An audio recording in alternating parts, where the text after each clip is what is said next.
Yo, yo, yo. What is going on, everyone? It is good to see you again. My name is Joppa. Welcome back to the channel. We are going to be diving in today to some feedback and some work on Pantheon Rise of the Fallen. It has been awesome and continues to be awesome seeing you guys play, seeing you guys in the game, reading your feedback. What can I say? It's been absolutely fantastic. And some amazing feedback so far, too, I gotta say. Really, really helpful stuff. And what I want to do today, what I want to focus on today with you all, at least one of the main things, is we're going to take a look at Wild's End, particularly as a starting experience. We're going to look at some of the differences right now between Wild's End and Thronefast, and probably take a few steps towards bringing Wild's End a little bit more along, just as a little bit, I don't know, a little bit of a, what's the word? It's Wild's End for a reason. It's meant to be kind of wild. It's meant to be kind of raw in some ways. And you could interpret that as dangerous. But there are, you know, some small things, some subtle things even, that I think will help kind of make it feel a little more welcoming. We're also going to be talking today a little bit about one of the hottest topics right now, in my opinion, at least from what I'm seeing, and that is the solo play. And I want to kind of share some of my thinking and some of what we are actively doing to try and improve that a little bit.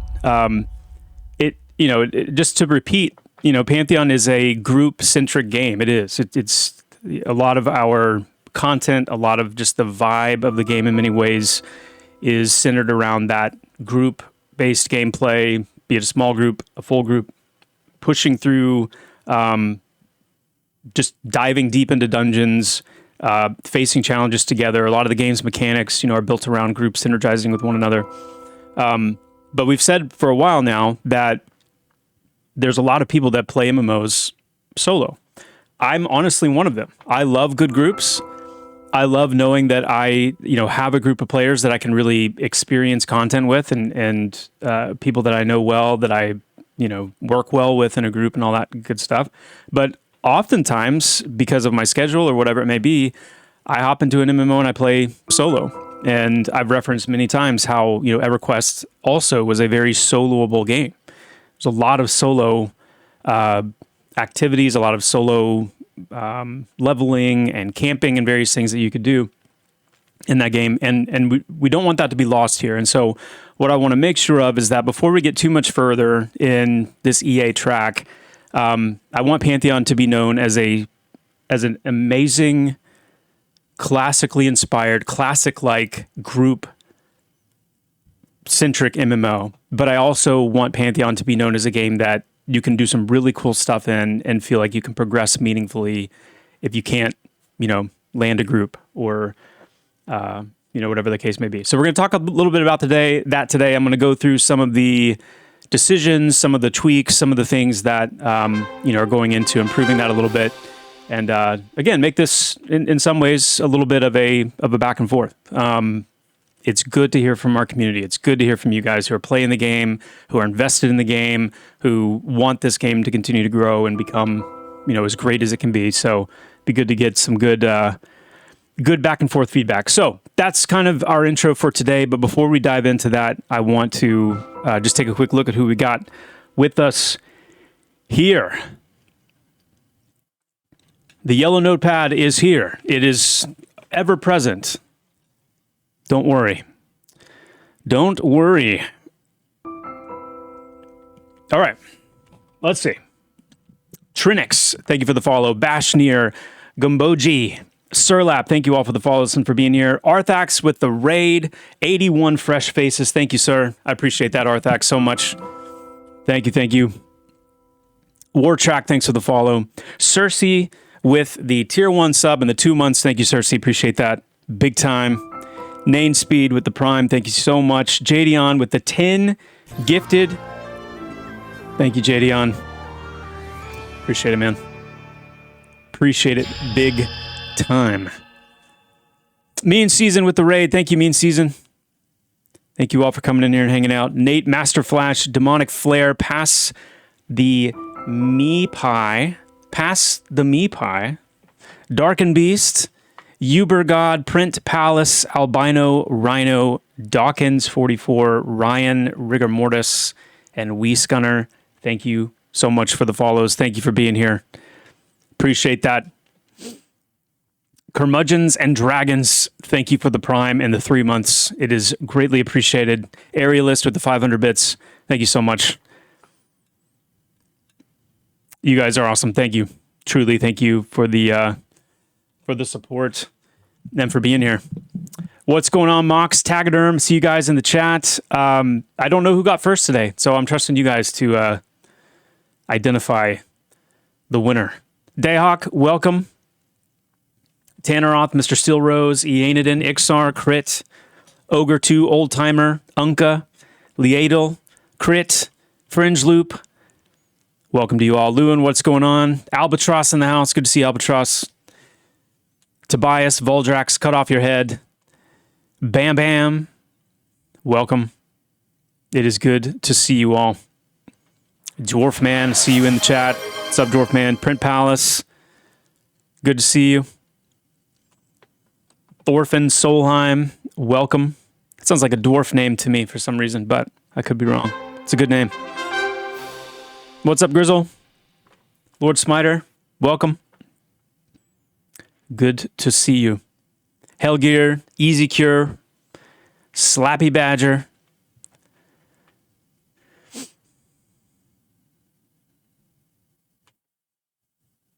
Oh, I saw it, Coldfire, yes. I see... I don't see all, but I see mostly all. And I definitely saw that. We are working on it. Clock, welcome. Redbeard, good to see you. Daimlos, welcome. Sutarian, welcome. Tekijan, welcome, welcome. Do you have an update, ETA, on monk skills post level 20? I think there is a new monk skill coming in with this upcoming patch. Either the one today, if they get it out, or tomorrow. There will definitely be a patch tomorrow or Friday that has a lot of the stuff that I've been working on, more like the content-related stuff coming in, but there might be a tech patch today that should solve, I say should, we'll see, but it should solve a lot of the performance-related issues we've been seeing on the higher population servers and just generally address some of the performance issues in general. So that's going to be a big one, which is why we're going to go ahead and, if that's all ready, we're going to go ahead and get that out sooner than later, and then have another content patch coming up after that. Your memory is of EverQuest being the opposite of solo friendly, except for a few classes. See, that was my kind of running perspective for a long time, and even when I first was working on Pantheon, that's just kind of the running perspective that I had. But the more that I thought about it, the more that I went back and did some EQ on like P99, P99 teal, P99 green, obviously the original P99, and then lots of conversations with people who still play EverQuest in the community. It reminded me that there really was a lot of solo ability in that game. And granted, a lot of it was so new, like even just as an experience playing EverQuest for the first time, there was a lot that people didn't really lean into at first, or really kind of feel out or realize that they could do. But in hindsight, the kits that the classes had, I mean, you think of like clerics and paladins and how, much undead versus undead ability that they had. You had your druids, you had your necros, you had your shaman, obviously, that were all really adept at soloing, especially as they got higher level. Mages, you had quad kiting with wizards and druids, and there was a lot. There was a lot. Enchanter charms. I mean, my goodness, bard kiting. There were so many ways in which these classes could solo effectively. And what I find really interesting about it is that it didn't. Like, all of us would sit here today and say EverQuest is a group-centric game, right? Like, EverQuest was a very group oriented game. None of that soloing diminished the fact that we all saw it that way and we all engaged with it that way. So it's been an interesting kind of journey, like thought journey, kind of, you know, parsing back through what I remember from EverQuest and what my like what was the actual situation there. So Wyvern quad kiting, that's right.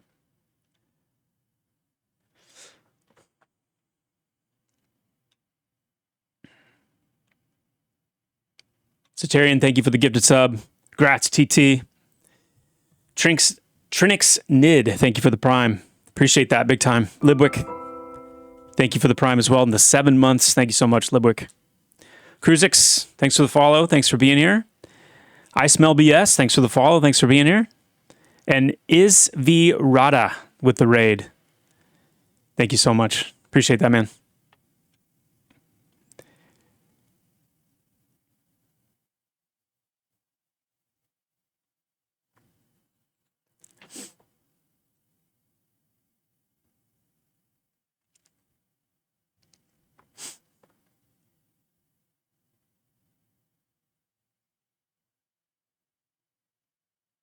Yeah, I contributed to the breaking of zones on bards. I swarm kited in the over there. I was one of those people.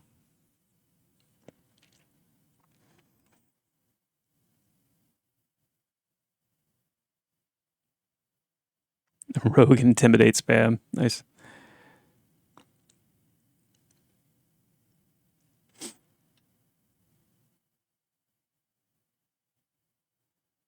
Just reading some of these, some of the feedback here real quick.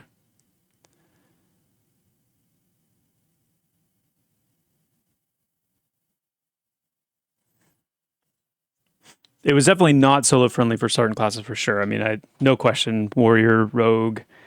Were there any others? I know it was very not solo friendly even for some of the solo classes, or what we would think of as solo classes at lower levels.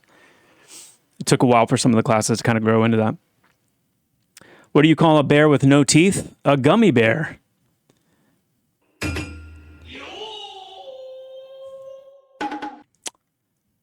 Thank you, Dosi.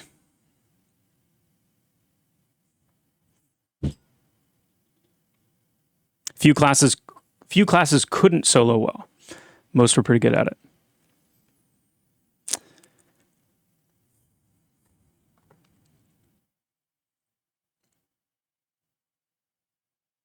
Speaking of druids, how far out? You know what I mean? So yeah.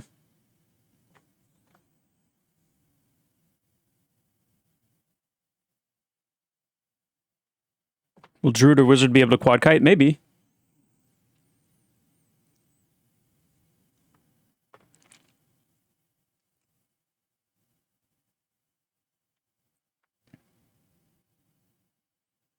Soloing in Pantheon right now feels like watching paint dry. Yeah, it does. After a certain point, it definitely does. And that drop off is one of the things we're wanting to address.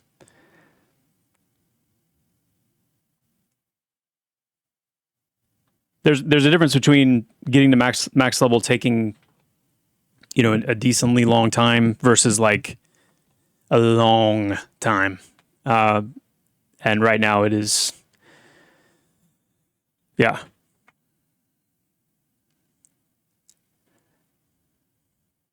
A solo path is even more desired in today's day and age. Yeah, it is. Winter clerics getting a buff, we're so weak. No, you're not. No. Stop that.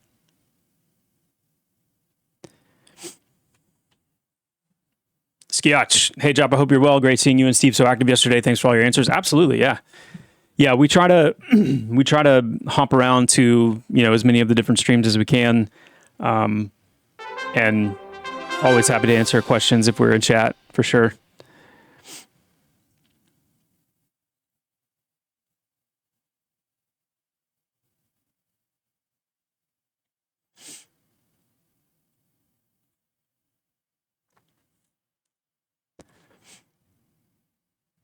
Can I comment on how much Bard will lean towards CC versus support? I.e. buffs and debuffs. The amount of buffs, DPS that have been shifted to Shaman and weapon techniques has me concerned. Bards are going to be extremely support focused. CC will be part of what they can do. The only class that I would say is truly CC focused is the Enchanter. The Necromancer and the Bard are meant to be able to carry some of that and do some of that, but they won't be as adept at it, as capable at it as the Enchanter. And whereas the Necromancer is meant to be very self-sufficient and very DPS oriented, the Bard will, to the same degree, be very much support oriented. That's one of the main things that I loved about the Bard and EQ is how many different support and effects and buffs and debuffs and things that they were able to provide. And kind of that true jack of all trades kind of a thing. So that's where I envision our Bards landing. And then lots of like emergent things from that kit that they're able to do, whether that be pulling, whether that be CC, other things like that. But yeah, that is the kind of the final word on the Bard's forecast for where they'll land.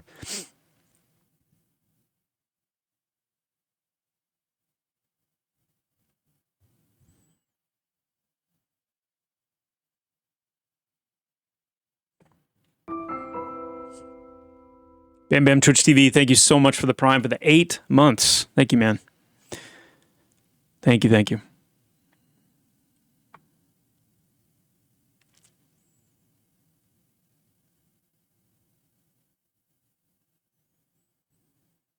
Monk seems to feign death better with boosted charisma. Is this placebo? I think that's placebo.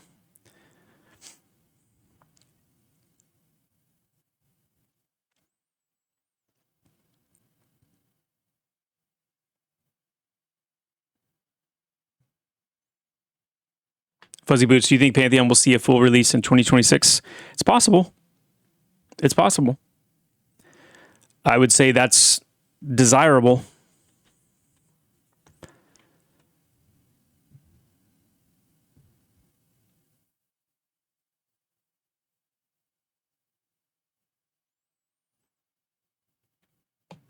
Sketch, okay, gotcha. Yeah, we need to get that fixed. Why is it so hard to find nodes to mine? I mean, so much of that is dependent on how many people are going after them, you know?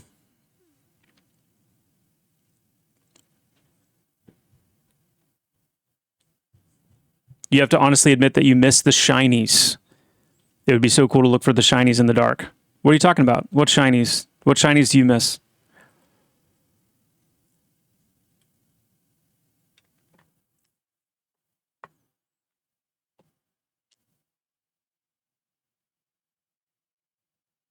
Any plans to look at Paladin readiness and resource gain right now? It's really rough. Need it for taunts badly. I did talk to Mark yesterday about readiness specifically and how we feel about readiness, the readiness generation rate right now, given the recent change we made to attack speed or weapon delay, I should say, and pretty happy with it, but there could be some specific places where maybe it's not quite where it needs to be. And that could very well be one of them. So that's good. That's good feedback, something for us to look at. I mean, essentially, you know, it's always a balance between how much do we innately want classes to be able to do in and of themselves versus where do we want to leave headroom for things like buffs, things like itemization to come in and make some of that stuff better. So, for example, if with increasing weapon delay across the board, as we did recently leading up to EA, if we took readiness regeneration and, you know, made it twice as fast to compensate for it, let's say, just as an example, that might feel good out of the gate, but it severely limits what we can do for growing into things like buffs and itemization that increase your readiness generation rate. To the point where we may not even be able to like incorporate items like that if we get it too dialed in just as a baseline. So it's just one of those tricky things where it's like, is it a bug? Like, is it a bug where like readiness just isn't generating at all on the Paladin class? Or is it something where it feels too slow? And then, we can look at continuing to build in ways to increase and improve that.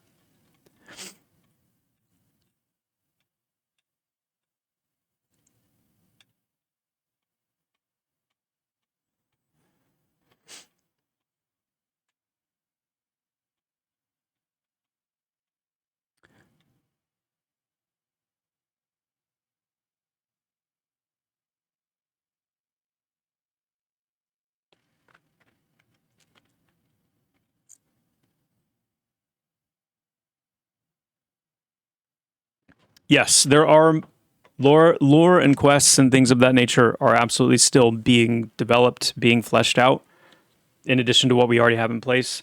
So for those of you who may not know, or maybe haven't been following the project too closely, whatnot, but you're here because you're interested in the game, you're interested in the development, things like that. We are a relatively small team, and as such, we tend to share a lot of hats, or wear a lot of different hats. But also, it means that certain things can sit kind of on deck, waiting for their turn, because we only have so many resources at one time, meaning like warm bodies that are able to give attention to certain things. Quests, lore, the perception system, the stuff that's going to really start making this world feel truly lived in and really start to like pull you in as a denizen of this world, via NPC interactions, quests, clues, connections, the kind of stuff that really makes you feel like you're playing an RPG. That is going to be kind of my next major focus, both from like a managerial side and also like actually putting in, work time as well. The itemization and kind of the progression of things, that's kind of taken a big part of my focus. Mark, you'll see Mark in the chat from time to time. His name is Breaker of Games. He's one of our designers as well. He's doing a lot of work right now on combat, on classes, where we're able to kind of come together, mind meld. He understands the vision of the classes. He understands kind of where they want to go. We'll touch base from time to time on like, abilities that aren't yet in yet, and making sure we're maintaining the feel of the class. But he's done a really great job of taking a lot of the work of data entry and fleshing that side of things out off of my plate, which has been awesome, because it means that I can feed into those things conceptually at a higher level, and then have time, to kind of dig into other things. Once this itemization stuff's done, once this like soloing kind of concept path is like fleshed out enough where, if it's me or if it's someone else, another designer can kind of come and see how to continue it on. The next thing that I really am excited to dig into is the lore and the quest, because honestly, that's the part of Pantheon, as much as you guys are loving so many other aspects of the game, which is awesome. I've always seen the lore of this world and the mechanisms with which we have to like engross you in it and provide you on-ramps into it as being one of the strengths of this game, which, ironically it's one of the things that's very light right now in terms of like the actual play experience. So yes, the answer is yes, and expect, a lot more of that to be coming, especially after the first of the year. There's going to be a lot of emphasis put on that for sure.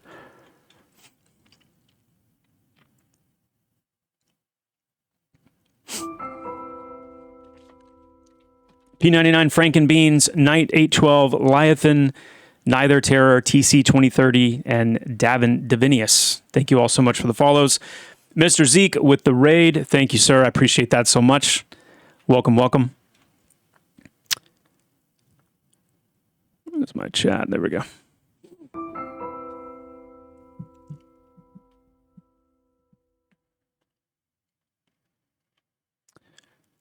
Let's see.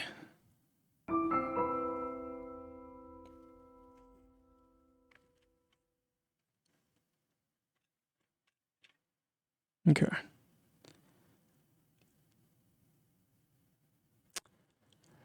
Sorry, guys. I know there's a lot of questions coming up, and I think I've missed a fair few of them. So don't shy away from repeating a question if I've missed it. Is striker breaking only meant to stack? Is it meant to stack 5 times, only stacking 3? I actually saw that on a stream, I think, yesterday. Where I was able to confirm that it is indeed only meant to stack up to 3 times. It's 6% reduction per stack, and 3 or 4. I can't remember 3 or 4% buff to you per stack, but I got that tooltip updated yesterday, so whenever the next patch goes out, it'll read like what it actually does.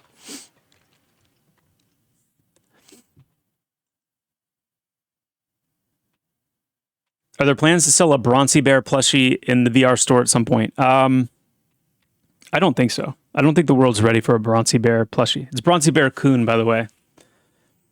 That's the official name.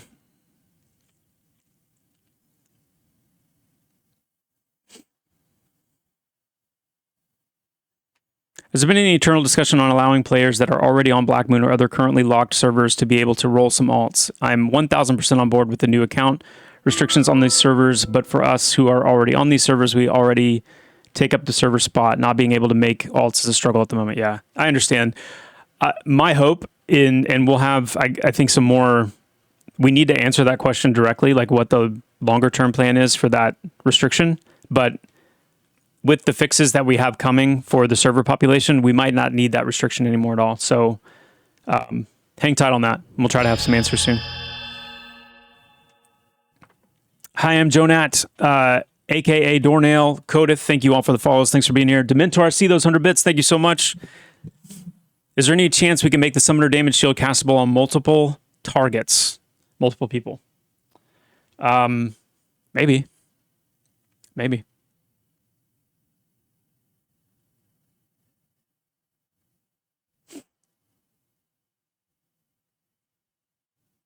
Let me see. I see the question. Any word on lighting not needing to be equipped? Hold on one sec.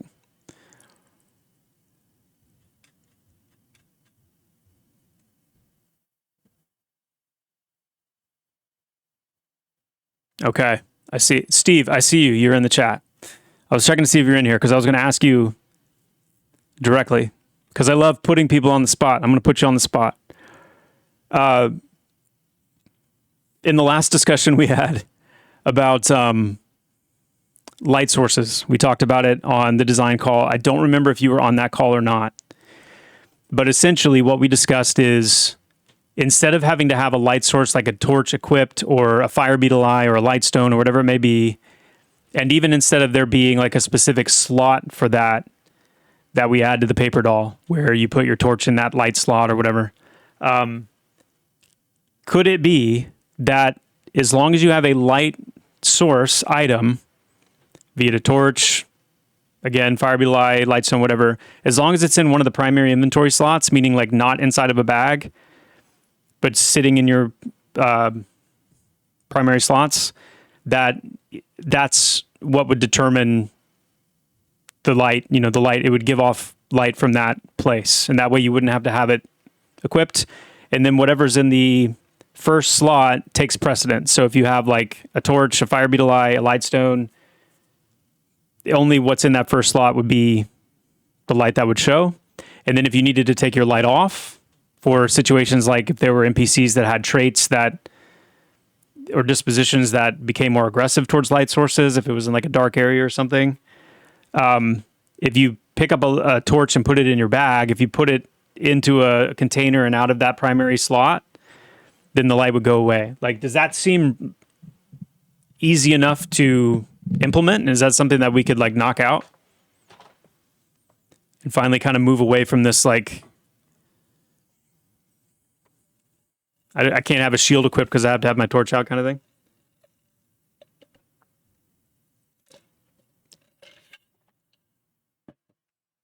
Maybe.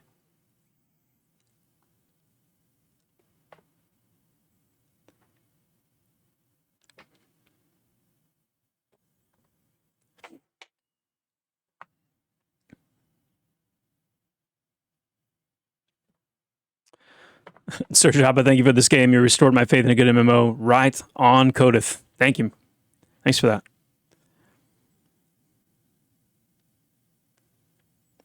Yeah. The reason that we've been kind of light-handed on buffs, like light source buffs, things like Mage Light and stuff like that, is because until we get something in place code-wise that limits or prioritizes certain light sources, the amount of lights that you can stack on yourself and how much it blows out the environment is just, it's too much. So as soon as we have kind of that framework in place to constrain and manage light sources, then we'll definitely be getting buffs and things like that in as well.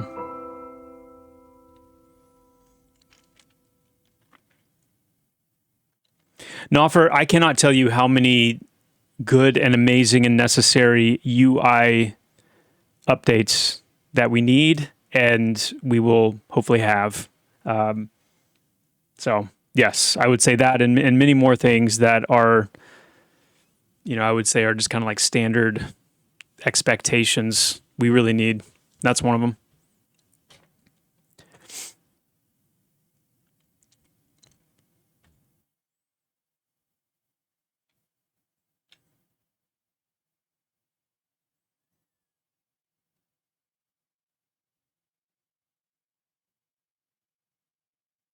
No readiness in general does not recharge out of combat.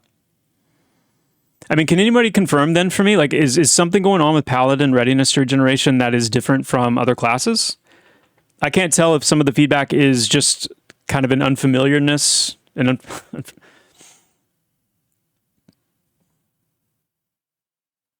didn't have my sound effect pulled up to... Sorry, I was embarrassed. Chad. I said that wrong. My unfamiliarity is what I meant. My unfamiliarity. Not my unfamiliarity. Oh, brother, this guy stinks! I'm not talking about my unfamiliarity. What I'm trying to say is it general unfamiliarity with the mechanic? Or is there something actually wrong? Okay. So it sounds like it's just more of kind of getting familiar with the mechanic. And that is to say, it's not meant to regen by itself outside of combat. Readiness generates while you're in combat. There's a passive readiness generation while you're in combat. And then it also generates through dealing damage and taking damage. So the fact that it's not generating outside of combat innately is part of how it works. Yeah.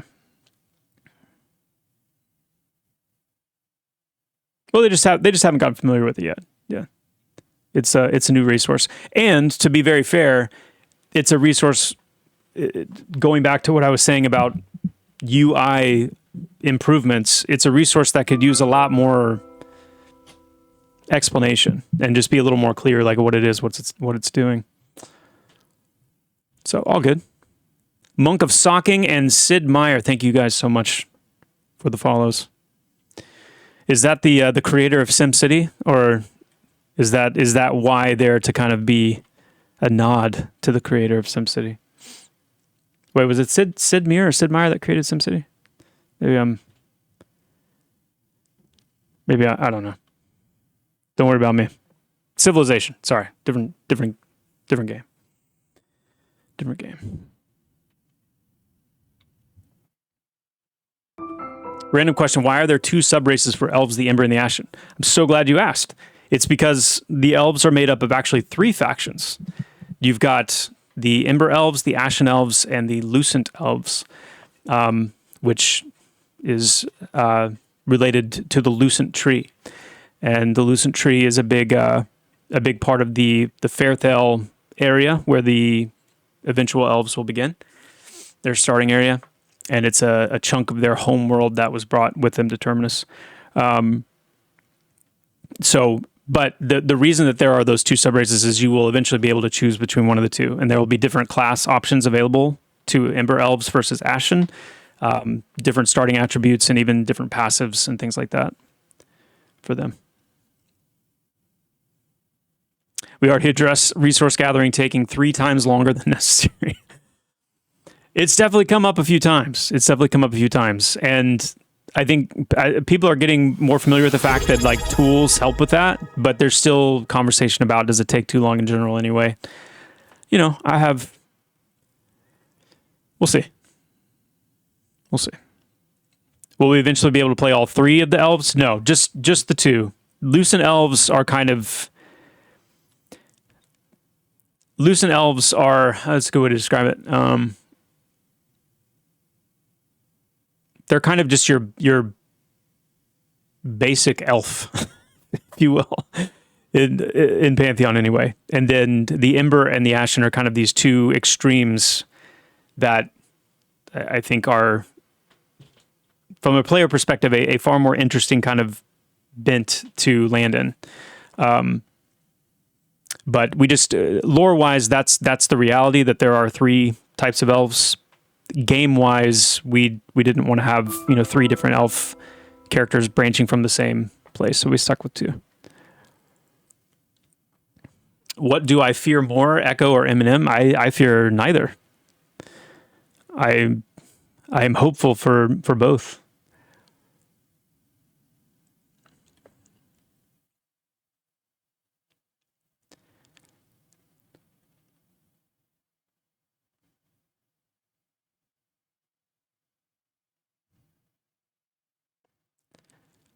Yeah, I can cast. The stacking issue is a big one. That's a big pain point for a lot of people. We've seen that reported a lot as a bug or an issue, and we're aware of it. It's one of those things I've described before with, like, sometimes with programming, especially on something of this scale, things that seem simple, they're not. And that issue of like items automatically stacking as you put them into banks,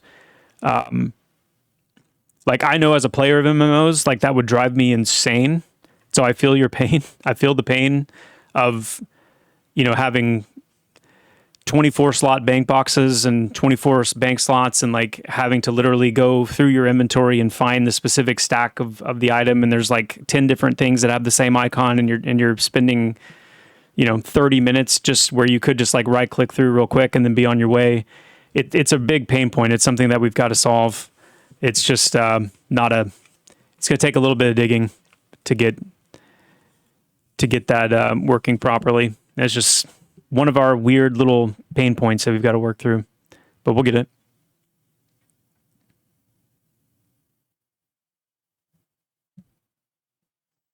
My dad pointed it out to me, so I told him I would mention next time I saw you streaming. Nice. Yeah, right on. I'm glad you did.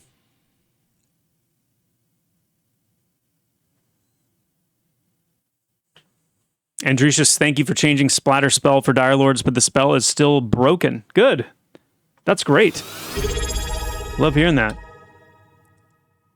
Add it to the yellow notebook. I will. I shall. I am.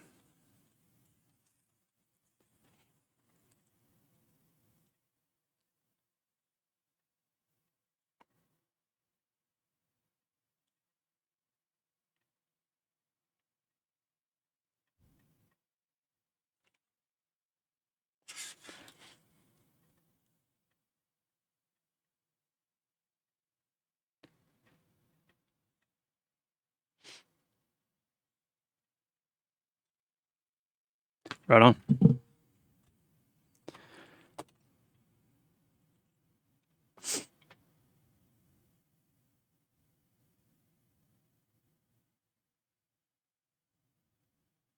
There you go. Steve breaks down the issue a little bit more. Auto stacking items in the bank was in before. It was in, but it was causing people to lose items. We chose stability. It needs some serious debugging time with me and Ulmo, which is the... For those of you that don't know, Ulmo is the handle of our... man, which hat to mention? Our tech lead, I'll say. And just can't spend that time right now. Heard, Kodith. Any chance of new rogue poison soon? Yes, soon. That's another thing I was talking with Mark about yesterday is the toxin craft. So rogues are meant to have kind of this whole system of toxin craft where they can craft various poisons, toxins, elixirs for use in their weapons. So think of it like weapon coatings for rangers, or like applying poisons like in World of Warcraft.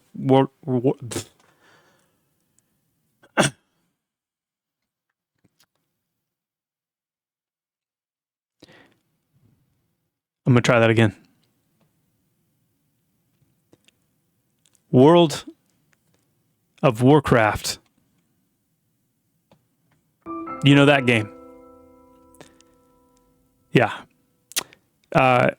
In classic World of Warcraft, man, I almost did it again. My goodness. You would apply poisons to your weapons. It's the same here, except we have a whole kind of spectrum of toxin types. So an arcane toxin type, a poison-based toxin type, a synthetic toxin, a magical toxin like arcane, magical, synthetic, shock-based, nature-based, disease-based, and they are intended to do more than just direct damage. So it's a pretty cool part of the rogue kit. In fact, when we were talking about rogues, we also talked about wanting to really kind of help them with their trap usage to make traps feel, and same with rangers. That's actually a change I'm going to make too with rangers, is to make it a lot easier for them to actually construct their traps and various things based on forage. So lots of cool stuff coming for those classes for sure.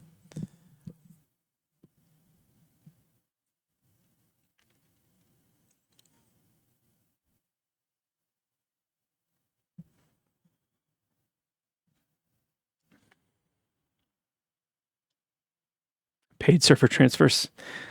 I don't know.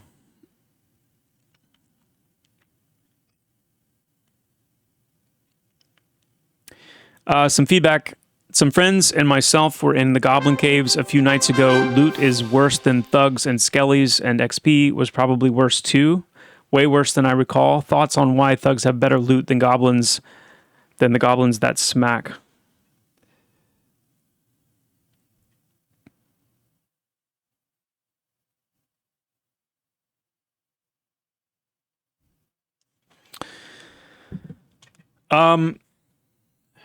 Well, actually, let me just verify something real quick.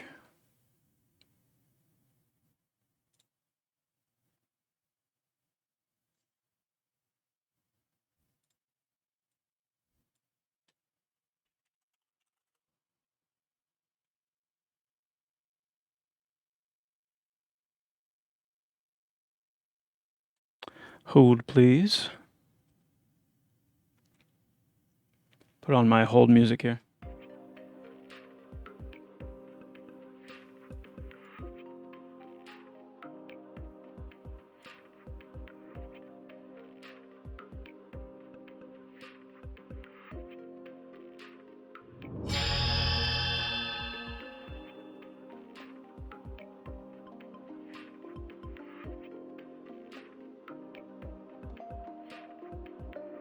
One sec, chat. I've got to hide my screen real quick.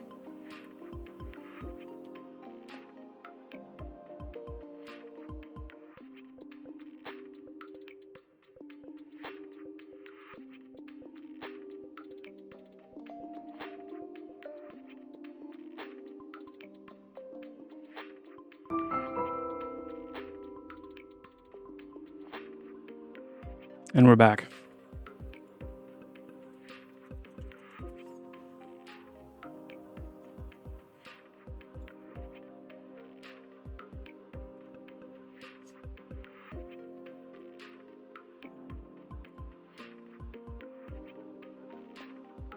Some of this stuff I'm hiding for your own good.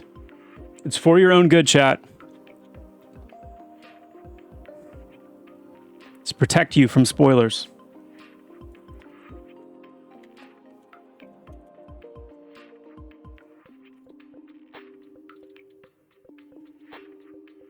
Yep. Okay. I know why. I know the reason why. I will have it fixed.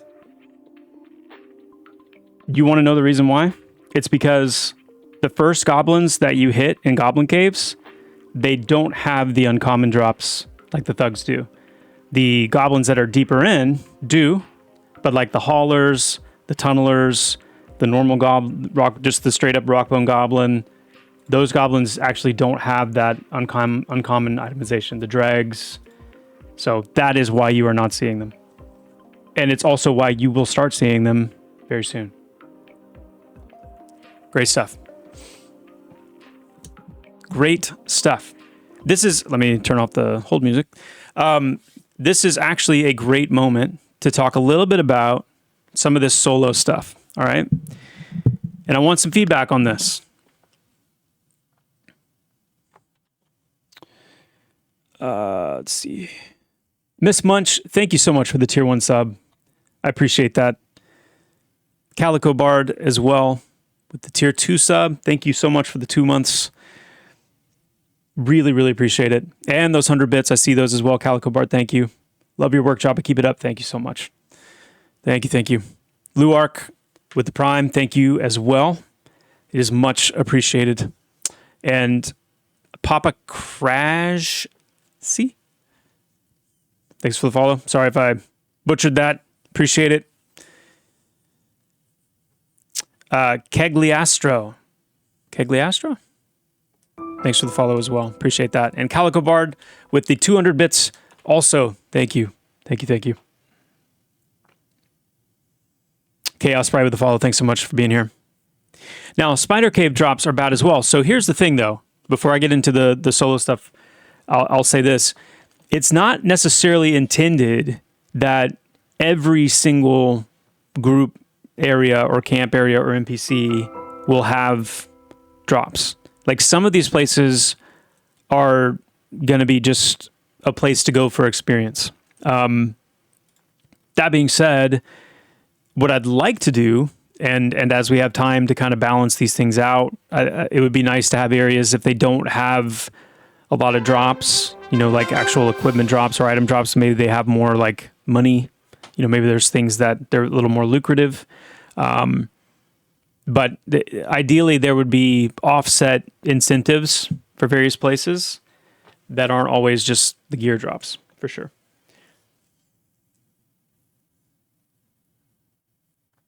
Kegliastro, thank you so much for that tier 1 sub. I appreciate that big time. Shakespeare, thank you for the follow. Thank you all so much. Yeah, and there's lots of crafting, gathering, you know, things going on as well in the spider area.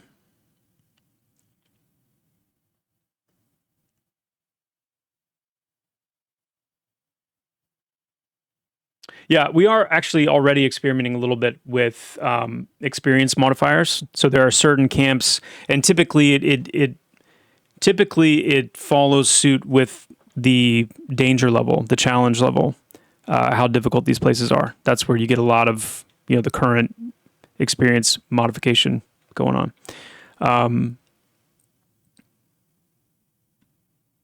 So for example, something like Spider Cave, it's relatively easy, you know, to set up outside of the mouth of the cave. You can pull out of the cave, and it's a pretty chill spot. So it's not giving as much of an experience bonus as Halnir Cave, for example, which is, you know, a much more challenging area to break into and get kind of set up in. So those things we'll continue dialing in, but we are already kind of experimenting with that a little bit. Yep. Yep.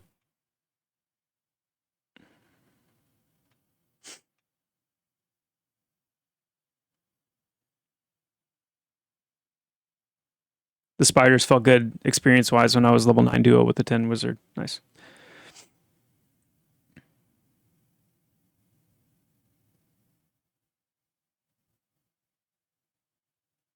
Regarding uncommon loot, is it tied only to humanoids, or will spiders and Madrun be able to drop uncommon loot as well? Otherwise, I fear that it's dungeon that will be avoided. No, it is definitely not only tied to humanoid. No. Yeah, so the Madrun spiders, there's, you know, some cool creative things we can do for loot types there. And that's been a big part of my goal with the uncommon loot, especially, is to try and lend a little bit of like some, you know, lore I'm a very it's a very much like a yellow notebook kind of process when I'm thinking up the names for the items and kind of like where to put a new set of items. So you can absolutely expect like the Spiders and Mad Run to drop an interesting kind of uncommon gear that feels very unique to them. But no, definitely not. It's not only going to be relegated to the humans. JD Punk, let's go. Joppa Pantheon's freaking awesome. Nice. Great job, team. Great job, team, indeed. Thank you, JD Punk. Appreciate that. Fiage says, I'm going to use this as my segue. Fiage says, not my ridden segue. Can you imagine me riding into stream on a segue? I got to do that one of these days. If I had a segue, I would. Anyway, Fiage says, Joppa, can you stay on topic? And can you put Recruiter back to a solo mob and have more like that? It would be nice if there were at least some uncommon rare NPCs that were soloable. Fiage, if I could say if a perfect segue existed, this might be it, because this is exactly what I wanted to talk with you guys about. Right now, there's a lot of feedback as it relates to, how much it seems like grouping is required.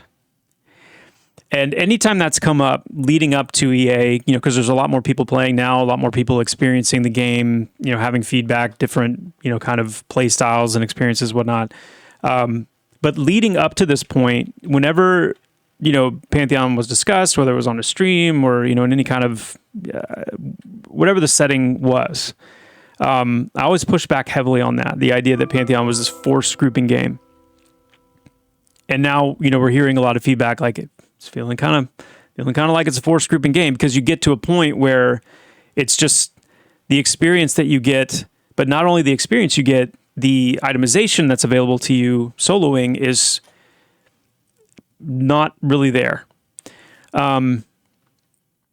So one of the ways when we talk about improving the solo experience, there needs to be paths. And I think this new kind of uncommon type thing we've got going on with itemization, I think it's a really great place to start kind of experimenting a little bit with the ability to gain access to some of that itemization through solo play, and taking cues from our current group content and building out similar styled, similar kind of themed solo content as well. So the example that Fiage gave with like the recruiter, if the Larks, the armor smith, or the Larks, the weaponsmith camp, which some of you may or may not be familiar with, if that camp was a non-group NPC camp, then that's a place where, a duo or a trio or even potentially a single player,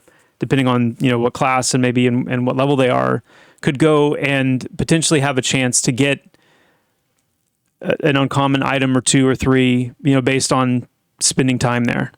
I think it's important that grouping remains kind of the best way to either efficiently level with, some degree of protection and kind of, the ability to go into a lot of these new places, and, the ability to get the most chance to get the really good itemization that you're hoping to get in a progressional sense.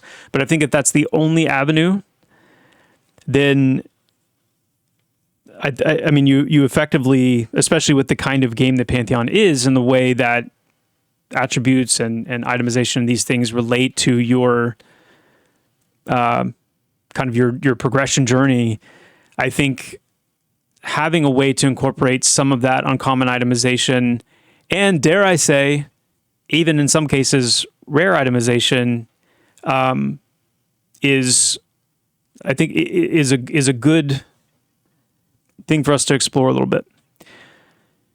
And so, for example, and again, guys, when I'm talking about stuff like this, when I'm thinking about stuff like this, please know that, like, I'm not not just floating out there on my own cloud, like just thinking to myself, how would I like things to be, or how should things feel? I'm almost all the time when it comes to something like this, I'm trying to track with a known entity, and in this case, EverQuest. For example, Fishbone Earring drops off of, is it Haddon? You remember his name. Fishbone Earring. Glowing Black Stone. The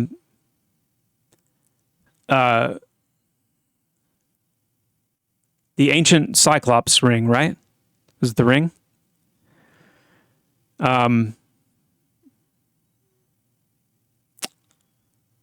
Dragoon Dirk. Whatever, I can't remember what Dorn Bedin dropped. Ring of the Ancients, that's what it was. Thank you. Thank you. Minotaur Axe.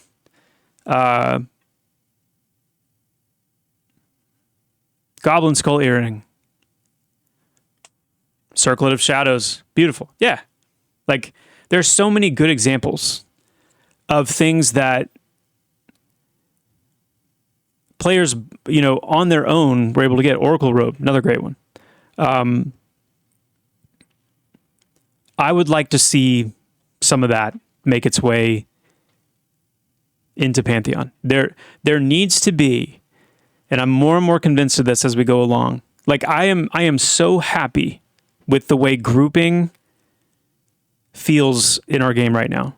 Is it perfect? No. Are there still places where it needs to be cleaned up and polished and all that? Absolutely, of course.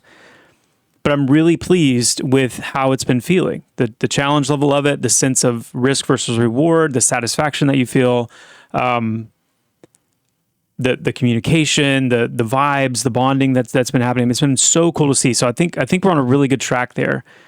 I want to also make sure that this other side of things is going in a good direction. And so that, again, I would boil it down to a few specific things. Number one, have interesting, you know, make sure that the most interesting things in the game, camp wise, NPC population wise, aren't always group stuff, right? Like, I'm thinking Wild's End, for example. There's a lot of I think the goblin camps in Wild's End, the lower level goblin camps, the higher level, you know, giant ruins with the goblins, I think they turned out fantastic. We need to have some additional goblin camps and some goblin roamers and things in the zone that are not group NPCs. That's a good example. Same with the Feralings. Make sure there's interesting NPCs, interesting locations, interesting camps that aren't always group like flagged. And I can't wait until we get like a new nameplate for group NPCs, so we don't keep having to say chevrons or like group NPCs. We can just call them elites. We can call them whatever.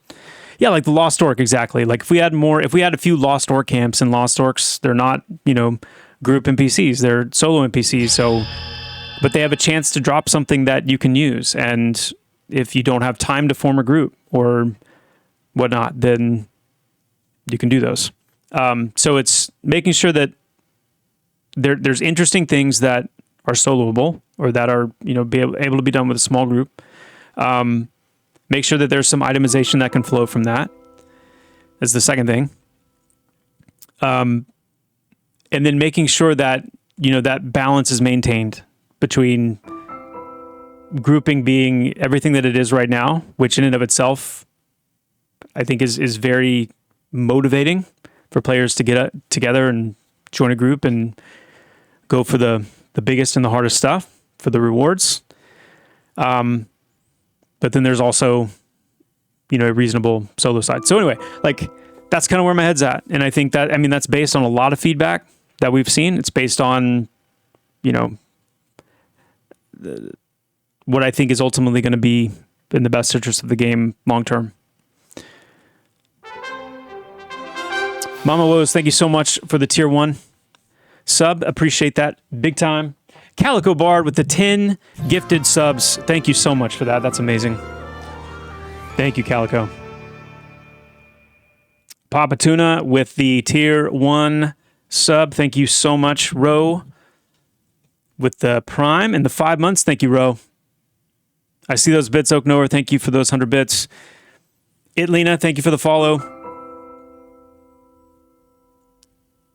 Spifflication, Tulpa, Stumpy Foot, Barthorn, Crispies, and Very Shaky. Thank you for the follows. Thanks so much for being here.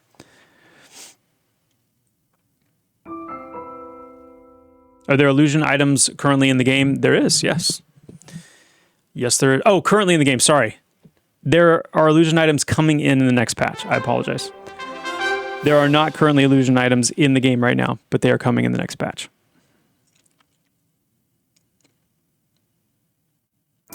Cage, yes, there are going to be global cooldown clickies. There already are. There actually are global cooldown clickies coming in, or in the game right now. Sorry. Monk of Socking, thank you for the Prime sub. Fatty Chub, thank you for the follow. Octo 1068 and Ebuan, thank you for the follow.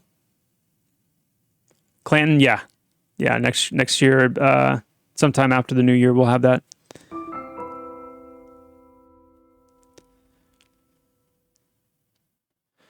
Sekaboo, we do have plans to include an in-game map. Yeah, that's interesting. I'm seeing a lot of like,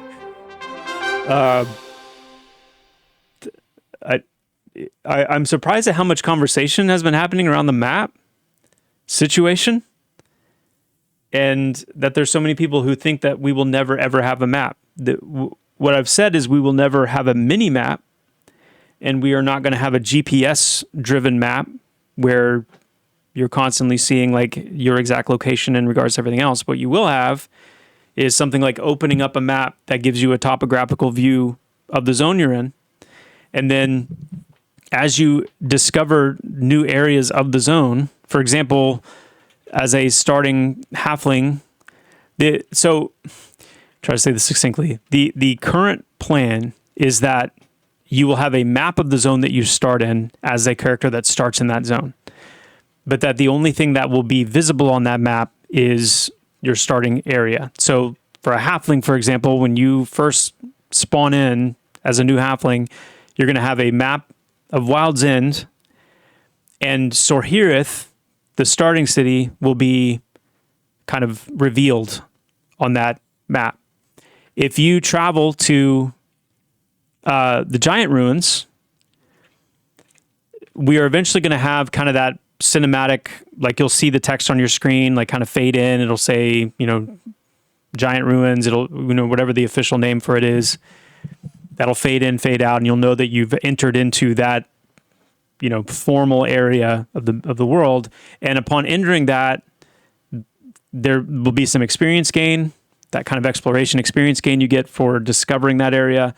But then that area will also reveal on your map. So you will have certain topographical clues and things that you'll be able to see on the map that will help you kind of orient where you are. But you're not going to see like a GPS indicator of where you are in the midst of that.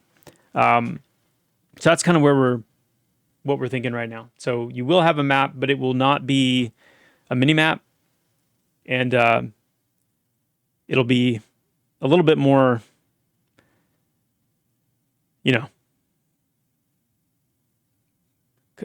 classically spirited, if you could say. Yeah. I would, Frankenstein, that's a great question. I would personally love for you to be able to do that. I am 100% in favor of you being able to mark up your own map. Like have the map open and kind of like a Valheim situation or whatever, where you're able to drop points and you're able to pick certain like symbols. And I would love for us to have it featured like that, where you kind of your own markings and scratchings and notes and things. I think that'd be perfect. But like all things where design meets programming, it has to be vetted. We have to make sure that, we can support something like that. And we just haven't had a super deep dive conversation internally yet on a map of that style. But that's what I would love. That's the goal if it's feasible.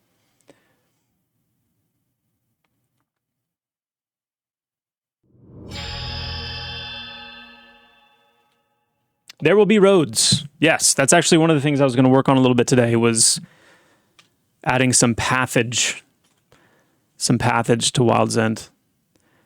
I did add, I don't know how many of you have actually found the path that I did add before EA launched. And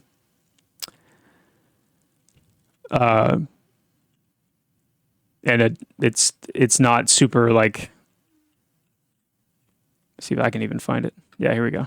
This path right here. So this path is the path that actually leads you all the way. Like if you follow this path, it'll take you all the way pretty much to, it won't take you all the way to the zone line, though it should, and it will. But this path will lead you all the way, it'll lead you close to the zone line.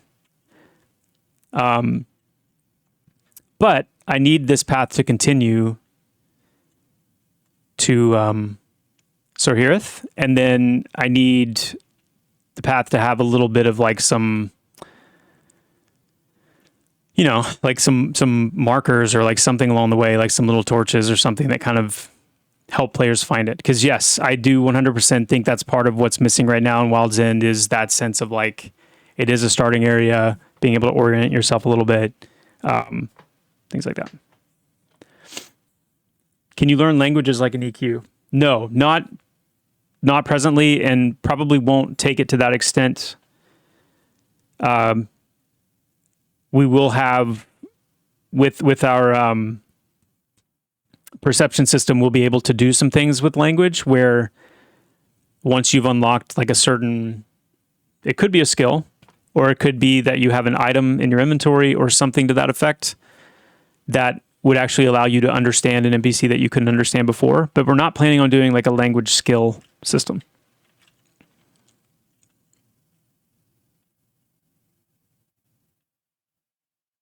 Yes, we will, Redbeard Flynn. Guys, I don't know why I can't talk today. I'm usually relatively good at forming words. Today, I'm not. And I know that most of you could care less. But I just feel like I needed to say that. Yes, Redbeard Flynn. The answer is yes. So like these little things here, right? Like if these little guys were lining the path, I think that would be perfect. You're not even all the way in the ground, are you? You're a sneaky little... Come on now. But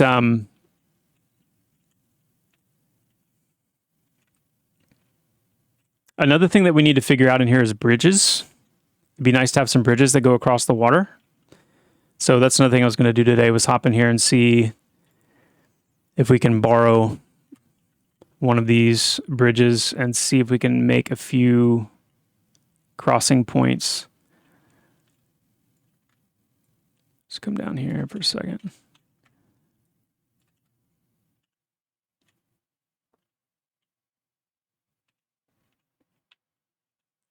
Let's leave you right here for now. Right there where I can see you. And then if we did...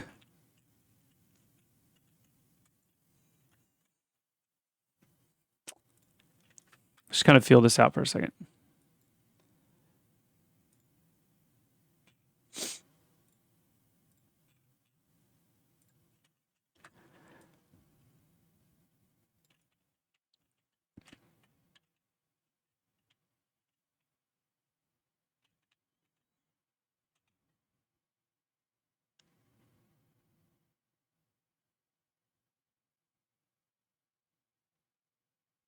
Looking for number 5. Come on.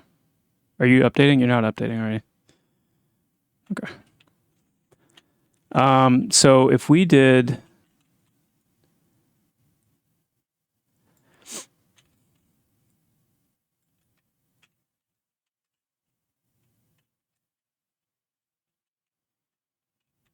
Where's our path?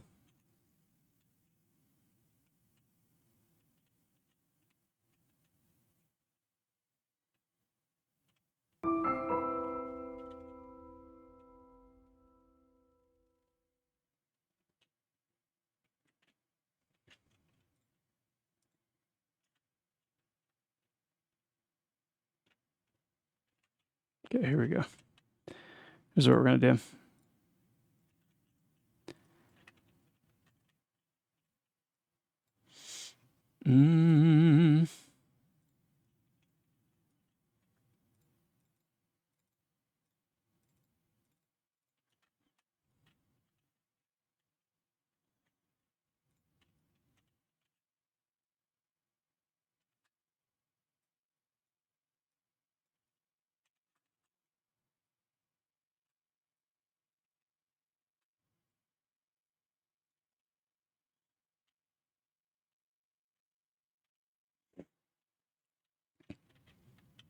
Nice. So we're just making ourselves a little, what I'm not going to do, like, I'm not going to go super deep in this on stream because I don't want to get into this like locked in silent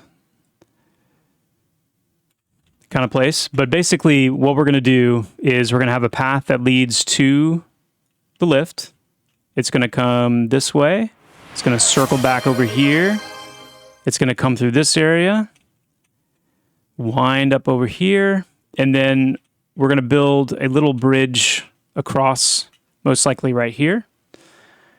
We'll have another bridge across somewhere down here.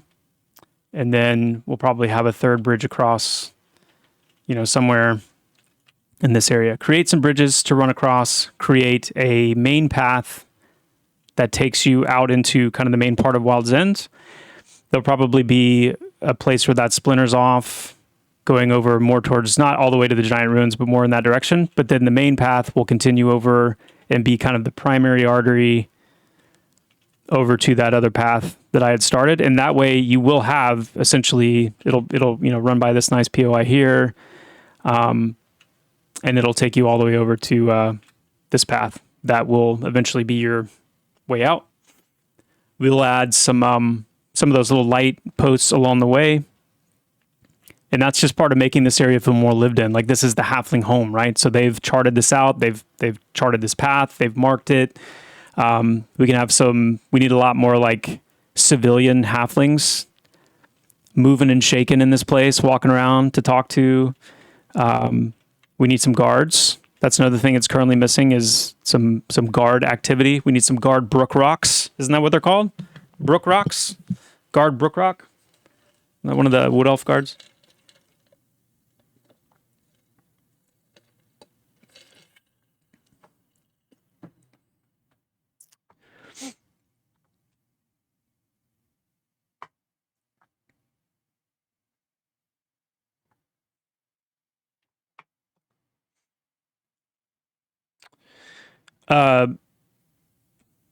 Yes, we do plan to have guild housing. We do plan to have guild housing.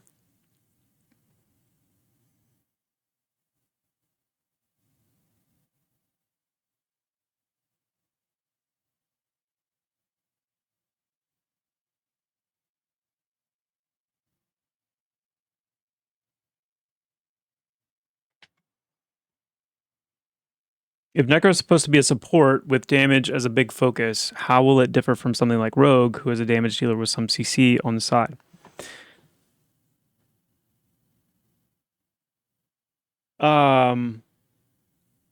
Wuffy. I'm trying to think of how to answer this.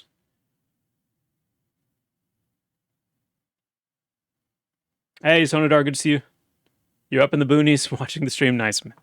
Nice.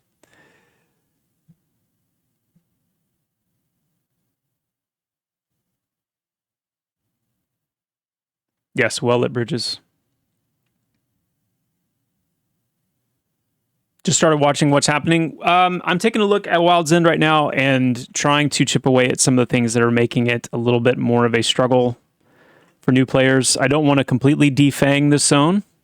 It's meant to be a little bit on the wild side, and therefore meant to be a little bit dangerous and whatnot. But there's some things missing right now that kind of give it that nice starter area kind of feel that we just weren't able to get in time for EA. So Strata XL, any chance of bringing back the laugh for skeleton pets? Is the laugh missing?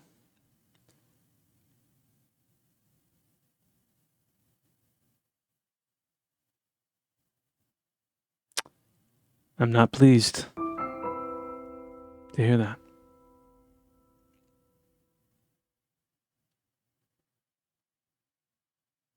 Calico Bard, thank you for the gifted.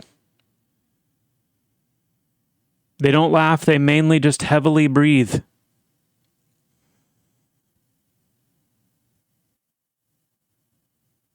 That's not a laugh.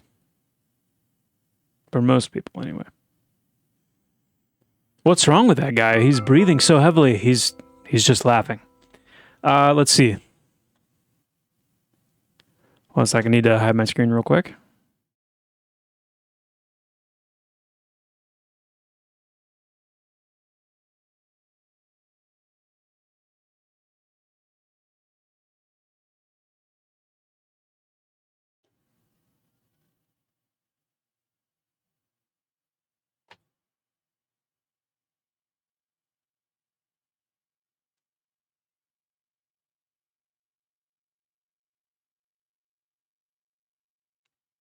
There we go.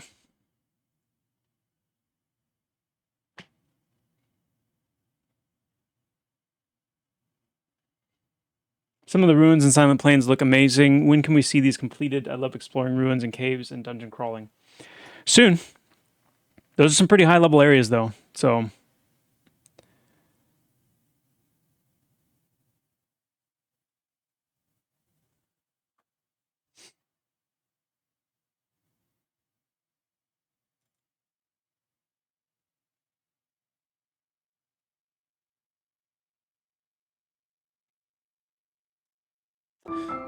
okay.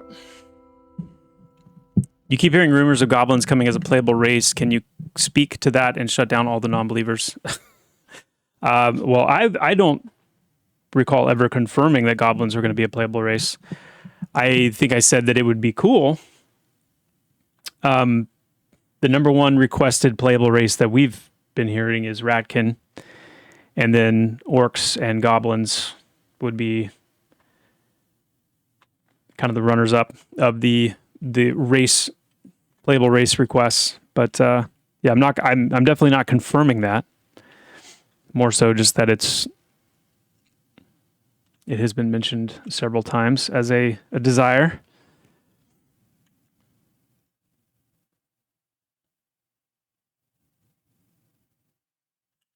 I did see, by the way, the request from a few to increase the lighting up here. I think that's a good call as well. Just the general lighting at nighttime so that it's a little bit easier for new players to, or just for players in general to kind of see it from a distance and whatnot. I mean, I think it's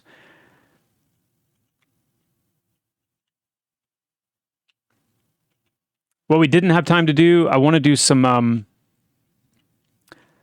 for those of you, here, I'll just hop over here and show it. But for those of you that haven't been to the giant ruins yet, I can show you real quick. But like these little firefly thingies are treated over here as a light source. And I want to get some more of these up in Sorhirith as kind of a unique light source up there. That'll also allow us to add some splashes of color. Just make it a little prettier and more mystical up here. From my perspective, how do I feel like the EA launch went? I thought it was fantastic. It genuinely exceeded my expectations. Like in a really big way. And I would say too, beyond that, the week or so that has followed has only continued to do that. The amount of people I've seen playing, the feedback, the enjoyment, yeah, it's been super heartening, super energizing. So, and it's just making me want to get, more and more done faster. Really excited, guys. Truly, like it's been really good. It's been really good.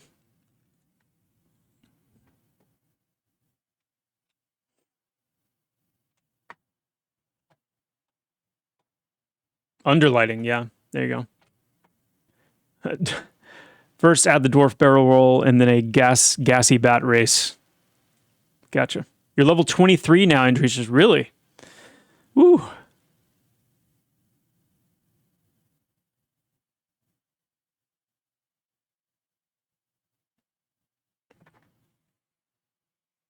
Yeah. Andresius, I'm hoping, and I'm saying it, I'm saying hoping, and I'm saying it that way because I'm dubious of the chances of being able to get it done in time for this upcoming patch, which means it might wait until after Christmas for that next patch. But I'm hoping we can get some of that ready. But it's just where my priority is right now, where I feel like the priority is and needs to be right now, is on kind of the earlier level and up into the teens especially. And part of that is because there's a lot of players that are starting to hit a wall right now, leveling wise, when it comes to like the teens, especially like once you get into the mid-teens, where you just really start to feel the fall off from the solo experience, especially like the group experience to an extent, but less so than like if you don't have a pre-made group, if you don't have a group or able to get a group easily, or you're on a server where, you know, grouping isn't as quickly available and you're trying to just, you know, get out there and progress a little bit. It's really, so that's where my main focus is right now. Like I want players to, you know, continue, to really want to keep going and even get up into the 20s and see that stuff. And I think there's a lot of people, there's a lot of people making alts and just enjoying the game and trying different things right now too. And so there's a lot of players that haven't even made it into the teens yet, which is cool. But, so we'll see. But it's heard. Like I definitely, you know, I want to get the rest of that content, and not only get things in, but really get it dialed in and locked in, ASAP. So soon.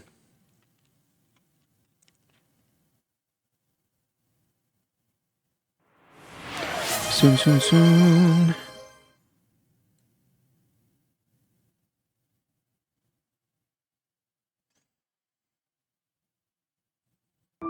VP Black Ops. I hear you. My my number one request right now to our to Kyle, who is our programmer that's working on that stuff, like working on largely the combat related stuff and the combat mechanics and systems and whatnot. He also happens to be the programmer that we're leaning on right now to get a lot of our server performance issues fleshed out and fixed. But the two things that I've put at the highest priority for him from my side of things, aside from number one priority being the performance, is that what you just said? And what we're going to do is a con-based approach, meaning that instead of a level-based approach, it's actually going to be a con-based approach.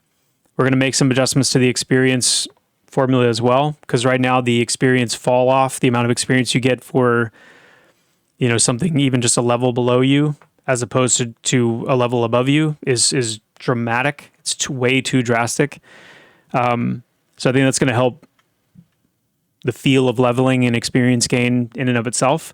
But we're going to go with a con-based system when it comes to like power differential as well. So when something cons blue to you versus light blue versus green versus gray, those categories are going to determine a lot of the advantages and disadvantages at play.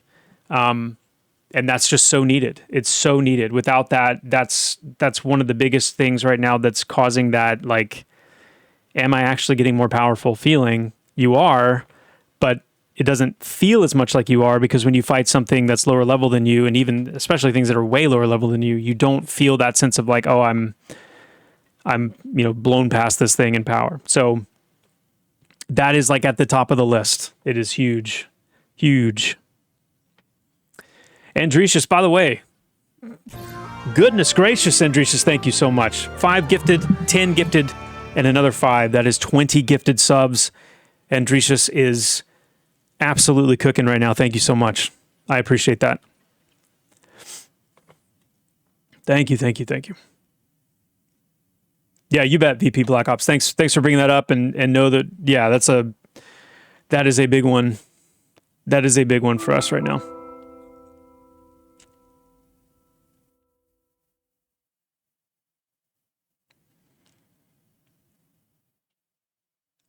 When will the giant area open up? You're talking about, oh yeah, Black Fox, you asked me this last stream, and I guess I didn't answer. The remaining part of the giant ruins is slated to open up sometime in the future. It's in the same boat as the Daedrum Ascent in the south and the Gate in the north. These are much, much higher level areas. The Gate, for example, even like going up into the mid to high 40s. So it's not super soon coming. But yeah, like the giant ruins and Daedrum Ascent, those are areas that'll be coming up sometime in the next year. Like during next year's development progress, we'll be bringing those online. Still need new Twitch stream goals, Joppa. Are my goals? What's wrong with my goals? Where are my goals? Manage goals. I got goals. My follower goal. My goal for followers right now is 2,400. So we're 22 away from that. Do I have any sub goals? No, I don't. I don't have any sub goals. What do we think? Goal amount 500K?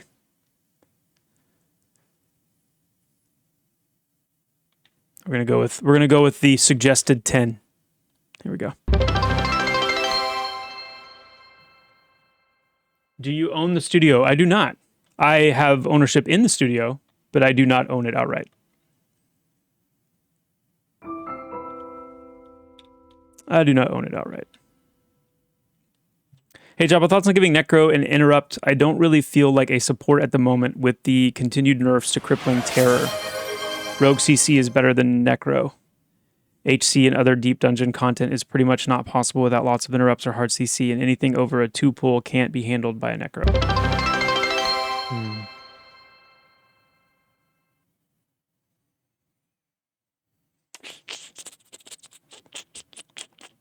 You know,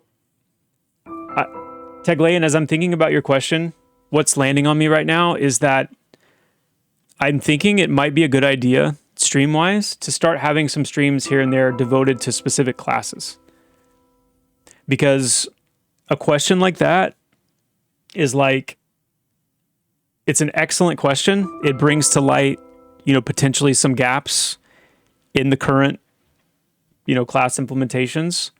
But it's also like a really deep question, at least the way that I tend to think about these things. Like I would really want to get into it. And the other benefit about dedicating, certain stream time to specific classes is being able to have like a really nice dialogue back and forth, because I bet there's probably a lot of you that have strong feelings about that. Here's the deal. When it comes to CC in particular, we have to be really careful with CC, because it can so quickly, especially when you have multiple classes together, it can so quickly just become all about like locking the thing down inevitably, like just consistently, constantly keeping it locked down. If every class has an interrupt, if every class, even just if all the CC classes have more than capable CC, then you end up in a situation where it's really difficult for combat to be as challenging or as tactical as we want. And so we've tried to, we've been, I guess I should say, we've been intentionally conservative. We've been intentionally conservative about what CC we've given, how much we've given, and how, how much we've allowed any specific class to lean into it. And most recently, and then the interesting part about that though is Rogue. I would say Rogue is maybe, please don't riot Rogues, but Rogue might be a little bit too adept in the CC department, a little bit, as they stand now. And a big part of that is because none of their CC related abilities are dependent on reagents right now, like they're intended to be.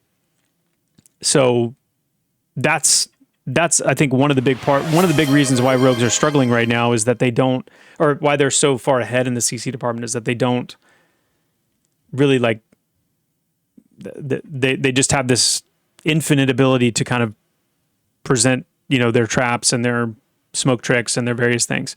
Whereas rangers, on the other hand, are, in relation to like the actual game balance, they're in a much better place. They need help. I said that at the beginning of the stream. I want to do some stuff to help. Okay, hold on. Whoa. Jadion, bro, 20 gifted subs.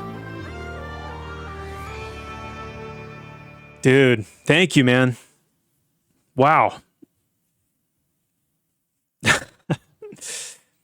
Oh my goodness. Wait a second. Andrecius with 20 gifted subs as well. The 10 and the 10. Guys, thank you so much. Jake Cade, thank you so much for the Prime. Guys, thank you. And congratulations to all of you who have had your ads blasted. That is awesome. Guys, thank you so much.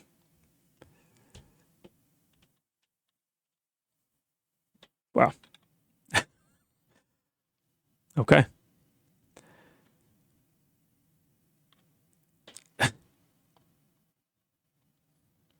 This community, man.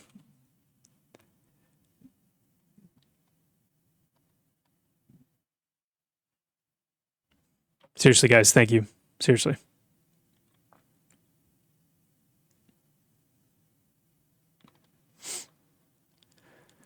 Whew.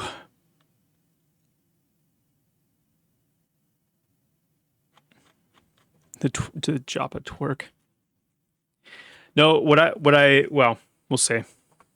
I've got that's part of what I want to do over Christmas break a little bit when I'm, hopefully getting a little bit of a rest, is just thinking about ways to improve this stream for the just the growing community.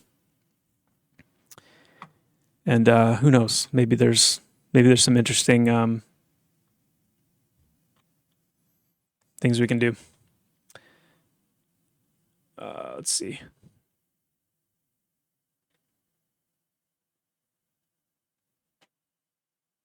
My Twitch, the chat feed keeps getting all hold on. There we go. Okay. Pal C2, thank you so much for the follow. Thank you, Nicodemus. Any chance on re-enabling current players already on locked servers to be able to make alts? Our account main already takes up a server spot, so it shouldn't be an issue. I hope so, Mean Season. I think once this patch goes out and we fix the server stuff, we should be able to lift that restriction altogether. But we'll see once we get the patch out. No twerking Joppa plushies. Sorry, I don't think we should see anything like that, but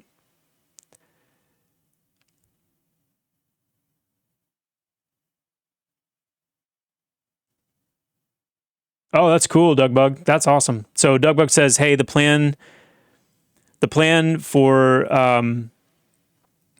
the Sacred Servants with Sav on the official Discord is to take all the lore that we've released in the past, that we used to have on the website and I think some other places, and organize it into a channel on the official Discord," which is awesome.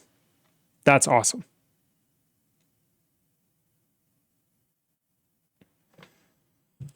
I feel this must have been a huge boost to the ego. I can only speak for myself, but this game has given me hope in MMOs when it had been dead. Protest the bread. That's awesome. Yeah, it's interesting because I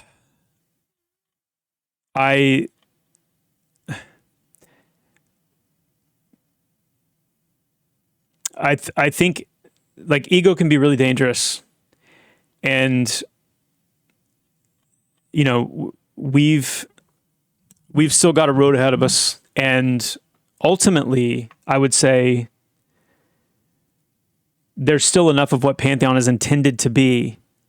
Game system, player experience, like kind of the whole picture of what Pantheon is meant to be, that's still not present or not present enough that I am waiting to go beyond cautiously optimistic until we're there, because that will be the first time that the full Pantheon experience will be felt. And I'm talking about like getting more lore, the perception system, more fully bringing the climate system online, more traits and dispositions, like figuring out kind of the solo and grouping balance, like these types of things. I am so encouraged that we're on the right track. I will absolutely say that. I am so encouraged that we're on the right track. I don't think I've ever been as energized and as like feeling as like affirmed that what we're doing is good. And now it's just about like, let's finish this thing. Like, let's get it all, let's make it all happen. And so, yeah, I would, to your point, the way this community's grown, the people playing the game and able to talk about it and feedback it, and who are having fun playing it and who don't want to log out and want to keep going and are just getting kind of like pulled in, that has been amazing. And I would point to that and say, that's what's going to help us get to the end. Like, that's what's going to help us get this thing finished, is and I think it's been really validating for the people that have really, already spent a lot of time along this journey with us. People that, pledge to this game and support this game for many, many years, seeing new people come in and resonate with it. I think it's been really good for our long-standing community as well, to really encourage them too. So yeah, it's a great time. It's a great time. I could not be more thankful and more happy.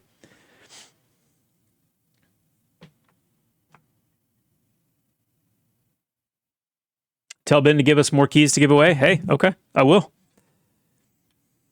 I'll do it.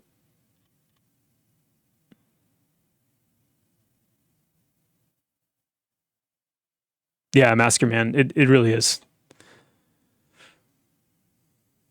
You just want to know when the pre-orders are open for the Joppa and Bronson body pillows. I think the Bronson body pillows are the ones you guys should really be focused on. I hear those are going to be pretty solid. All right, so I think that's all I wanted to cover in here in the Wild's End area. I mean, the other thing that we didn't really talk through, I guess, is like, how does for those of you who've made characters in Wild's End, you've made new characters, you've spent some time leveling in here. If you imagine these paths being the paths being marked, some guards, you imagine like some more, civilian halflings and whatnot. Obviously, imagine us, continuing to layer in more and more quests and kind of bring it up to par with where Thronefast is in terms of like quests and things like that. When it comes down to just leveling and the NPCs that you're met with right at the beginning, how would you rate that experience?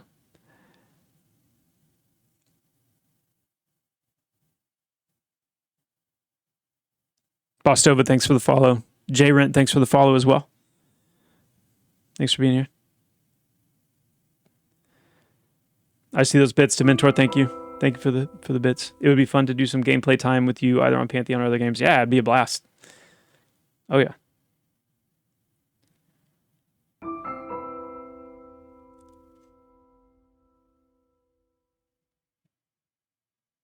You've been trying to get your family to run over to Wild's End. It's quite the run. 7 to 10. 7 out of 10. 8 out of 10. Okay. 6 out of 10. 3 stars. 2 enthusiastic thumbs up. Brian Regan reference. Those of you that enjoy Brian Regan, I do. Wild's End is a really nice, good zone. Love the mob spacing. The addition of the guards and paths and lights would be phenomenal. Awesome. The scorpions are brutal. The scorpions are brutal. So I don't want to defang the scorpions too much, but I'll say that the Scorpions, we realized too late that the Scorpions had like a level 14 or 15 ability loadout on them. So yeah, they were a little tough. They were a little tough. They were a little tough. We've fixed that, by the way. So they should still have a little sting. No pun intended. Yeah. The owlbears are too angry. You just want to hug them. Yeah. Okay. And then I think getting like some loot, you know, the loot situation in here shored up would be good. Because I've seen that a lot too, that it's like would love to start here, would love to stay here, but I just have too hard of a time getting money for, you know, abilities and stuff because of the general loot table. So I think that'll make a big difference. Yeah, loot and quests. Yeah. No boars. Okay. When are we getting some new deer models? Yeah, that's a good question too. We should. I thought that Rob was going to get our deers in before.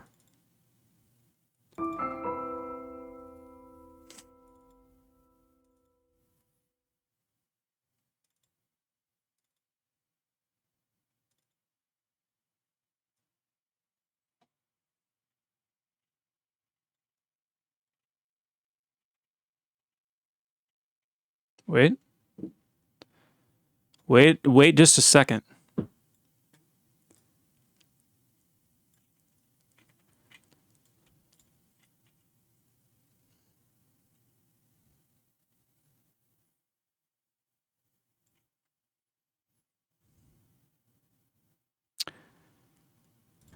Let me answer your question a little differently.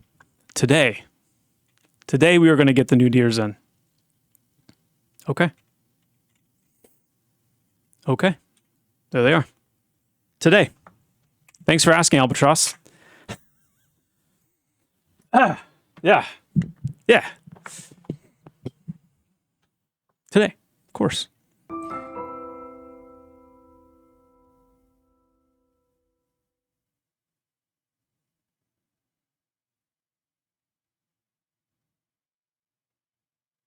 Alric, we're considering it. The shared bank slot, we're considering it. We're considering that. We're considering like a mailbox system, which I honestly think would be pretty cool as long as it was, you know, not instant and had a reasonable delay to it. I think would work pretty well. You know, the whole topic of like auction houses and things like that has come up many times before, and there's a lot to talk about there. There's a lot of implications for that. But yeah. Nicodemus, you asked about Steam. Steam's been great. Steam's been great. You know, there was a pretty lengthy like initial process to getting on Steam. Like they have to review things and you have to answer a lot of questions, and they do some pretty good research. But other than that, and a few kind of like back and forths that we had to do where, you know, we were just, you know, trying to make sure that everything was as it needed to be, you know, for their standards and expectations and what they need. It's been good. It's been really good. And you know, time will tell, but as far as like the visibility of the game, I think it's helped quite a bit just to get some new eyes on it. And yeah. Yeah.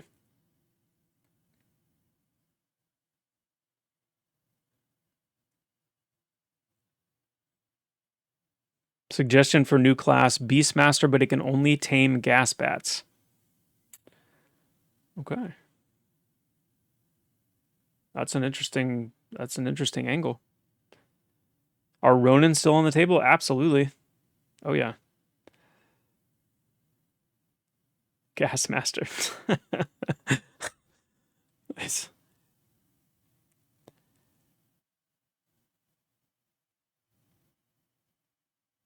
JTAL, do you think all masteries will enter the game after all classes are in?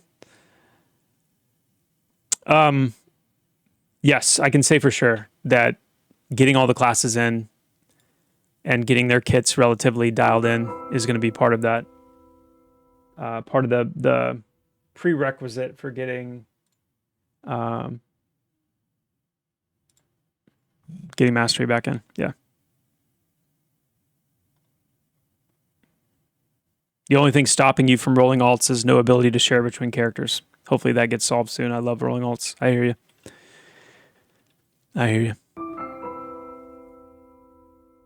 How about an in-game mail delivery system where you physically see NPC caravans delivering mail to cities?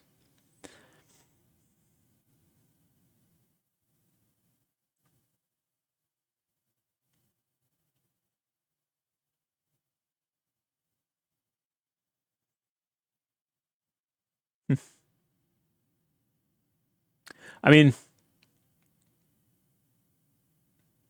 I guess on one level, it's really just what a visible manifestation of whatever the delay would be, right? So if we said it takes you an hour, took an hour for something that you mail to get to the recipient, then that's kind of the visual manifestation of that wait. But the only difference there is that,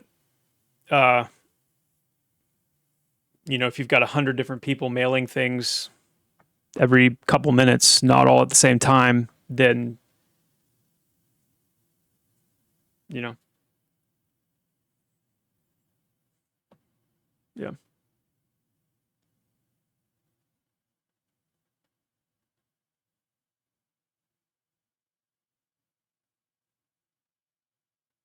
Hooligan, yeah. Yeah, that the whole schematic system I know is planned to change at some point in the future with how that's handled, how they're how learned schematics are kind of held.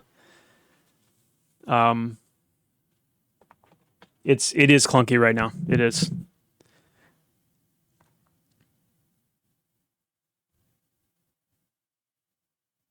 I mean, if we did mail that it wasn't like on a personal hourly cadence, where it was more like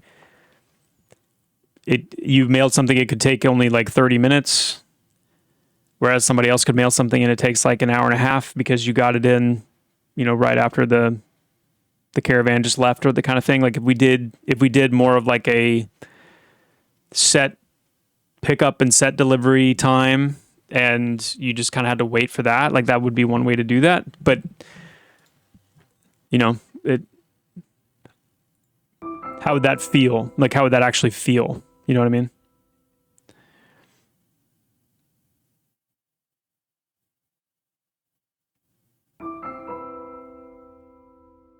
Will ogres be able to be Ronin? Probably not. Probably not. I don't know that ogres would have the discipline.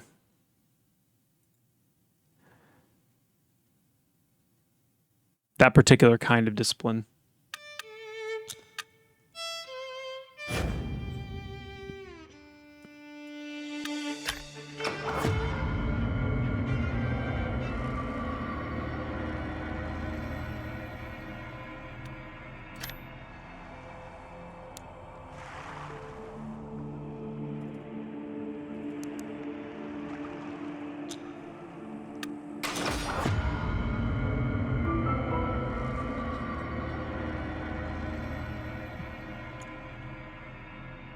I don't know. I mean, Ogre Ronin, maybe. I could see it.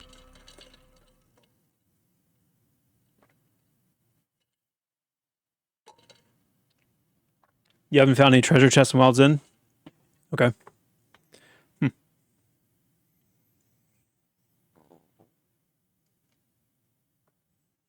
Ogre Bat Gasser. That's an interesting one. Ogre Bat Gasser.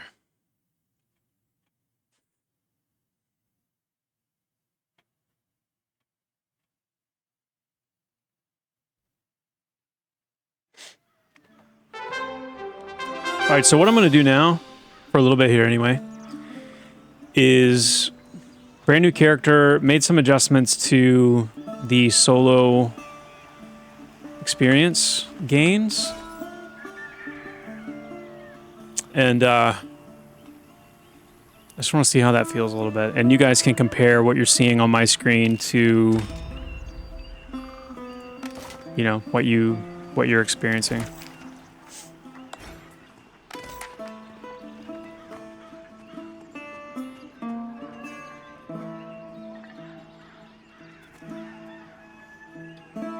It's not right out of the gate. The changes should not affect things that you're killing at like level 1 or level 2 or even like level 3. It should be something that comes more into effect the once you get to around level 4.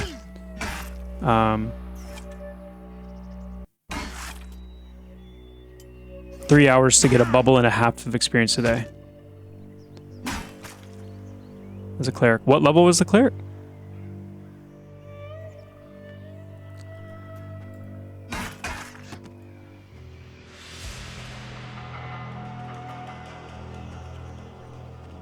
Level 9. Alright. Got some new visual effects in, by the way. So the bite. A lot of the animal effects Cody got in today. So bite, claw, some of the poison attacks. For the sake of just testing this, I'm going to make myself immortal. So, sorry. That's the way it's going to be.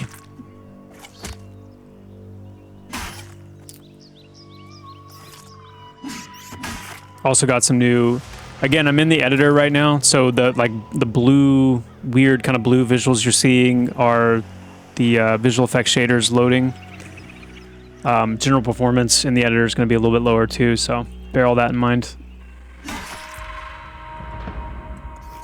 But the new slashing effects for some of the attack techniques are pretty cool. So like, that's the new effect for the warrior, and I think maybe a couple of the other melee techniques.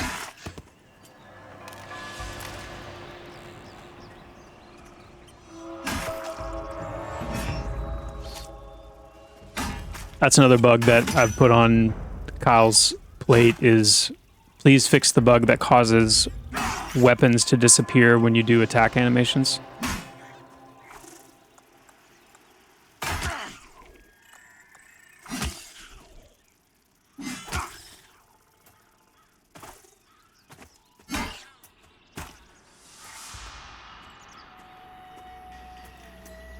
The red border's distracting?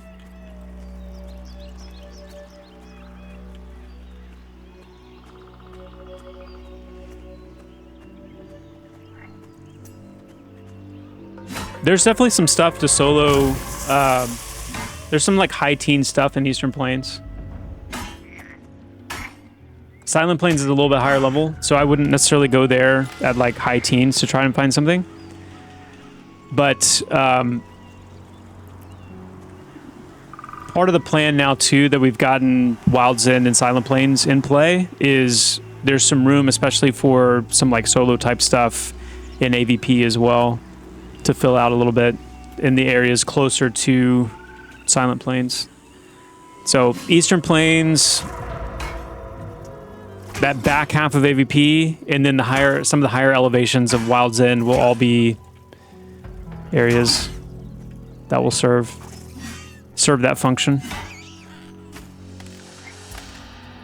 I need to hotkey my technique 0. For those of you that don't know, my key binding is ESDF, not WASD. Just because I like to make you uncomfortable.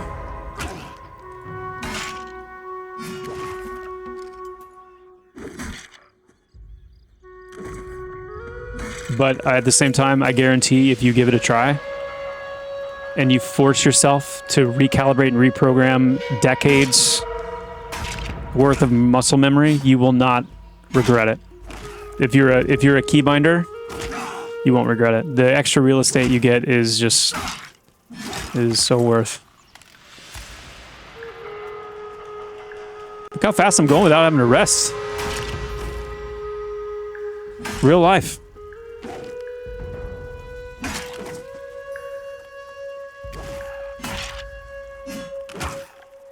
Only the WASD keys are textured for your pleasure. All right, well. I mean, some of us would have to sacrifice more than others, for sure. I get that.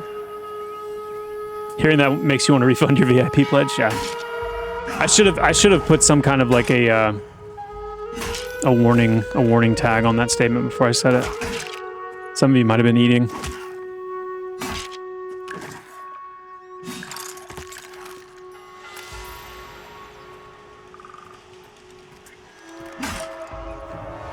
Yeah, trigger warning. Massive trigger warning. Hey, here's a question for you, chat. What does the phrase "on blast" mean? If you put something on blast. I was talking to my my teenager today about that, and I couldn't remember if that's like an expression from his generation or from mine or for somewhere in between. Call it out. Calling it out. Okay. Okay.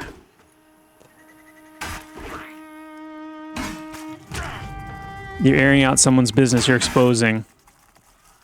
Interesting. Okay. That makes sense. Cool. Thank you. Thank you. So that's what I'm doing to Bronson all the time, basically, is putting him on blast at all times. It's good to know.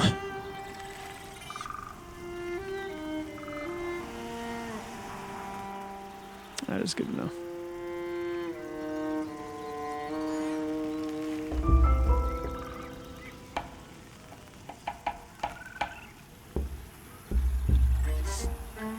By the way, I want to say thank you to Bestova, Brew77, Haywire, Buifki, Super Beak Ben, Roland Berry, Protest the Bread, Gohi77, Shepherd Rex, Nonolo3, Early Hatch, Onakagi, or Onakagai,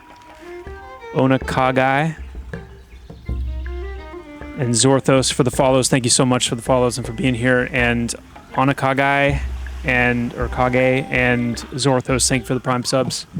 Appreciate it very, very much. Taco Bell puts you on blast. All right, let's bump up to level 3.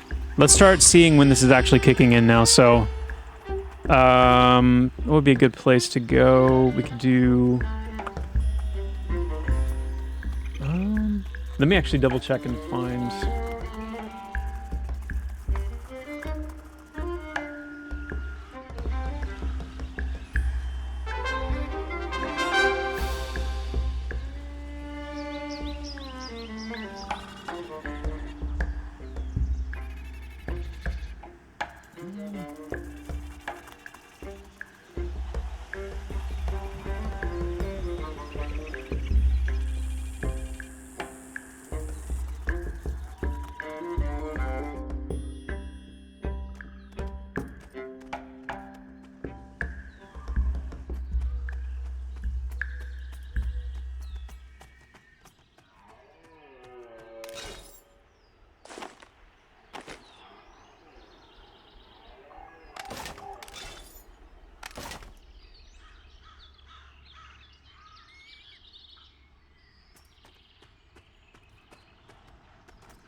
let's see.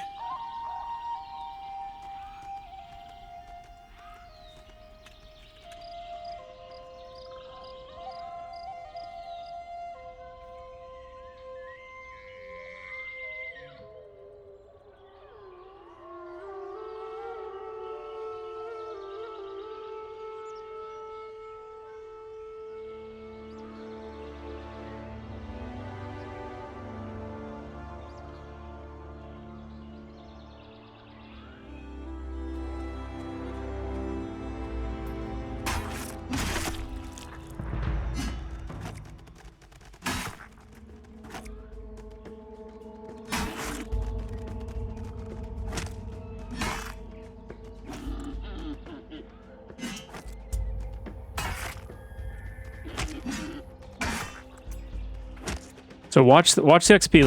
Let's see if this feels different. Level 3, fighting level 4.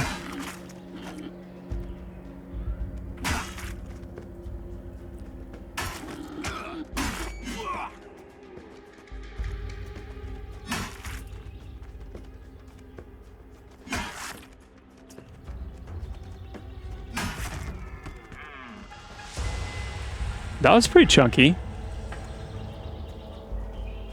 Okay. My head's in the way of the experience bar. Of course it is. Sorry. Let's do something about that.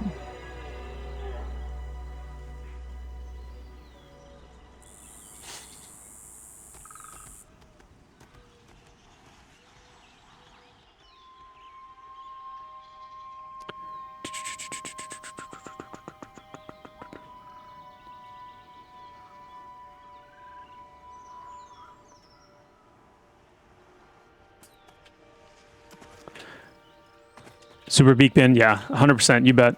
It is so great to get to do it. It really is. Red Pain Stain. I don't know if this question has been answered, but approximately what time frame are we looking at when there are wipes for major updates? Is it quarterly, projected, I guess, or what have you? So the only wipe for sure is the wipe when 1.0 launches. There is it's possible that we may have to do other wipes, but it's also possible that we may not. What I've said about wipes is that they are if absolutely necessary type thing. So what I would love is if here's ultimately what I would love, and I'm speaking just purely from my own, like what I'd like to see. Let me make sure this thing. Just check the.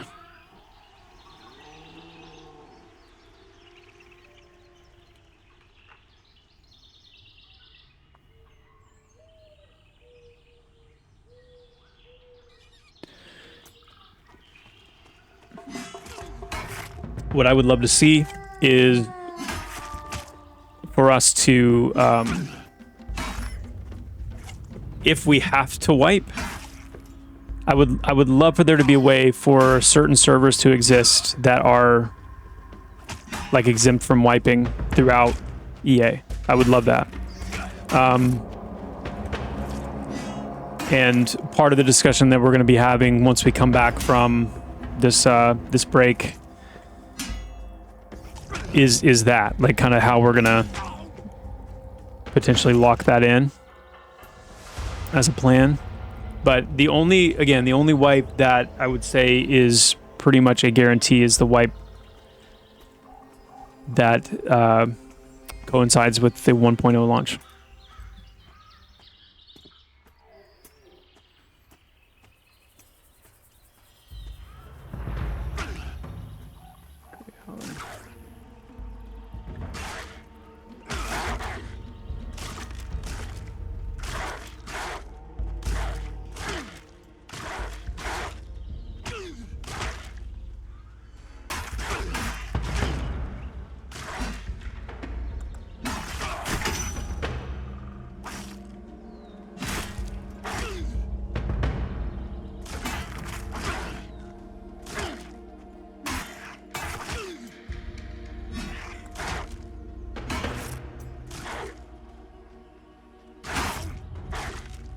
Ooh, that mango looked sweet.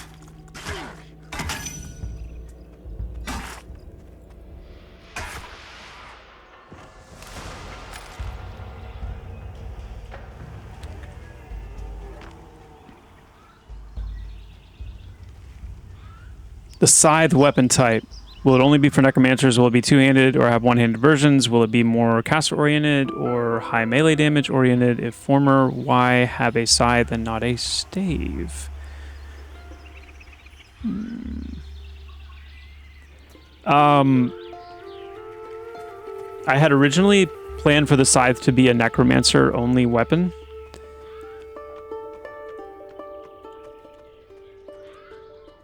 I'd like for there being things like that, you know, like a baton as a monk only weapon, like the fiery sword being a paladin only weapon, scythe being a necromancer only weapon, and I'd love for there to be other things that are like class specific, like a glaive being like a dire lord only weapon kind of a thing.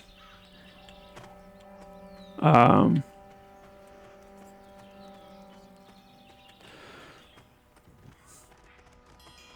do you get Avendir Trout? I think you have to buy it from a vendor right now, since we don't have swimming in yet.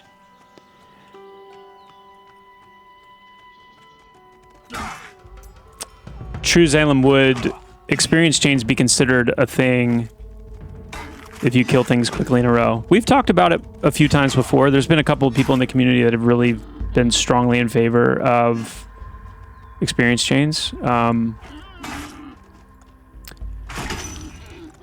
I never played Final Fantasy, so I don't have any like lived experience with experience chains to the degree where I've experienced them and really liked them and have seen like how they work in a game,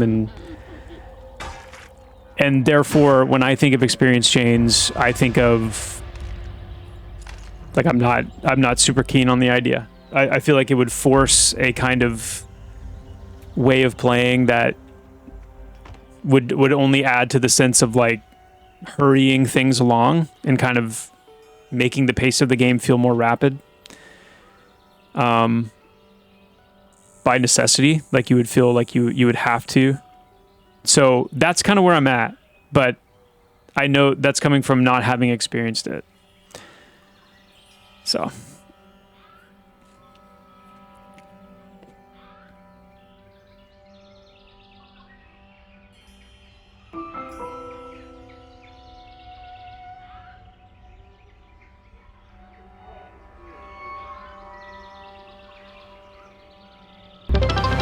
Hey, we just hit our 2,400 follower goal.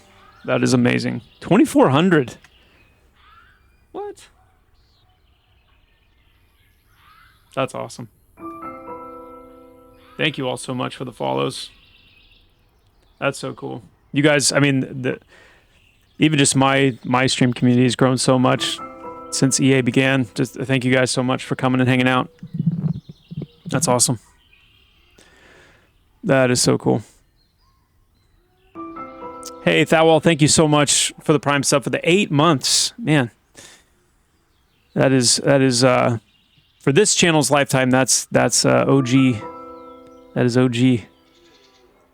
Have you touched on the issue with warriors being beholden to using shields and unable to swap mid-combat to other weapons? Feels like the warrior defensive should not be tied to shields like a paladin. Well, the funny thing is warriors were originally, the way I designed warriors originally was to be kind of the shield bearer. Like the main shield class, like with their shield block, their shield bash, their shield wall, and some of the other shield affinities that they have. But that being said, you know, I do understand the draw of wanting to come into combat with a massive battle axe, you know, a big two-handed weapons or dual wielding, things like that. So it's possible that we could explore something like a stance approach for the warrior, with basically like a two-stance approach where you would have like something equivalent to like a defensive stance and an offensive stance. I think that might be interesting. Dual wielding shields. Oh man, I think before I was even on this team, I think one of the original designs for a warrior like archetype was like a shield master, which was literally like a dual wielding shields, which I don't know. That's all. It's just always kind of felt funny to me. Can you imagine like running around just like these two big tower shields, and you're not bringing anything offensive to the table. Like you're literally just hunkering down with these two shields, just getting absolutely blasted. I mean, I don't disagree. It'd be cool. I don't know. I just thought it was kind of funny. Hey, Julia. Hey, I'm pretty sure this is far down the list of priorities, but are you going to beautify the UI a bit before release, like some decorations? Yes. Oh, it needs it so bad. It does. Now, that being said, too, like, our plan is to make much of the UI available to the community as well. Like, to, you know, kind of do a lot of that stuff, too. I know that's a big part of the joy of the modding aspect of these communities, specifically with the UI and some of the UI visuals. So, but yeah, the UI is one of the things that needs the most work, both functionality wise and just kind of the presentation. So, yeah. Yeah, HP percentage, that's coming. HP percentage, mana percentage for players, for NPCs, yeah, it's coming. What's up? Helios, Phoenix, good to see you. Good to see you.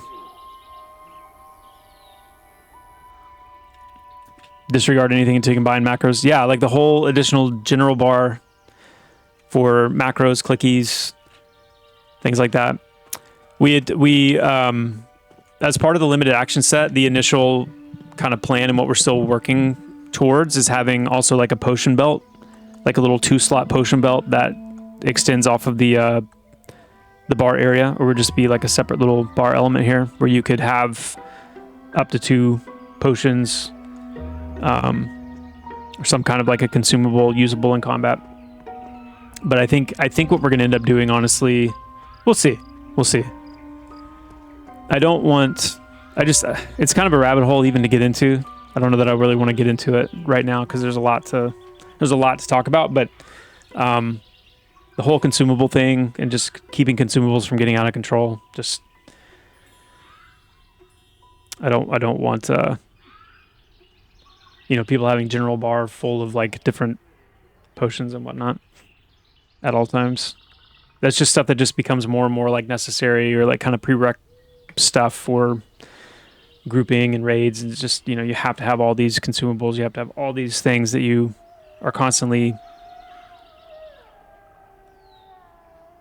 consuming and having to, you know, to keep up and stuff to be usable or to be viable in groups. And I don't know.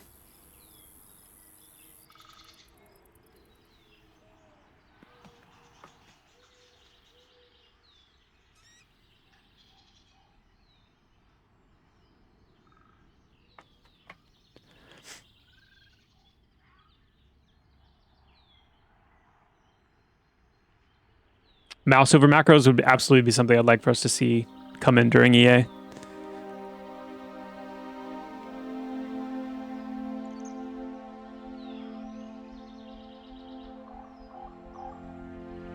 No, probably not that we... Like, that's the kind of stuff I would expect the community absolutely to put together. Yeah.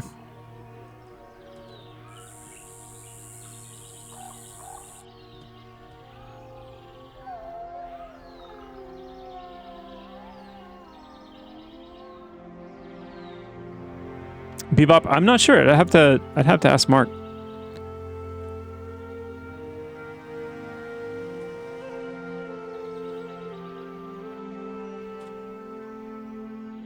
People think shields are for defense only. They're probably a better offensive weapon than the sword itself.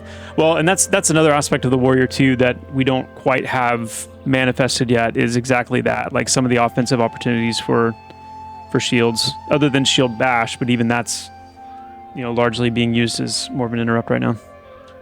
I mean, it is an interrupt, but it's just the only kind of offensive shield oriented thing we've got going at the moment. Are there plans for caves and dungeons inside of Wild's End? Yeah, caves is something that we ran out of time for because we needed to update like all the textures associated with the caves to match the textures in Wild's End, and we just opted for different art related tasks. But yeah, there definitely are going to be caves, lots of underwater caves. I mean, Wild's End's ripe for lots of cave activity, so yeah, that'll be part of fleshing out the rest of the zone. I don't know, Cajun, when jewel crafting is coming back in. Is there an ETA on when the PvP server will be available? Whew. I wish I could give you like a specific ETA. I don't have one yet.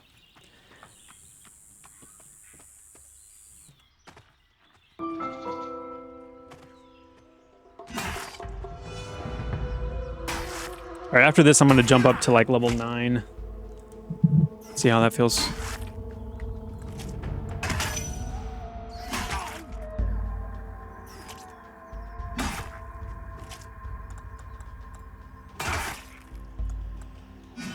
Any word on Thrown Fast Sewers?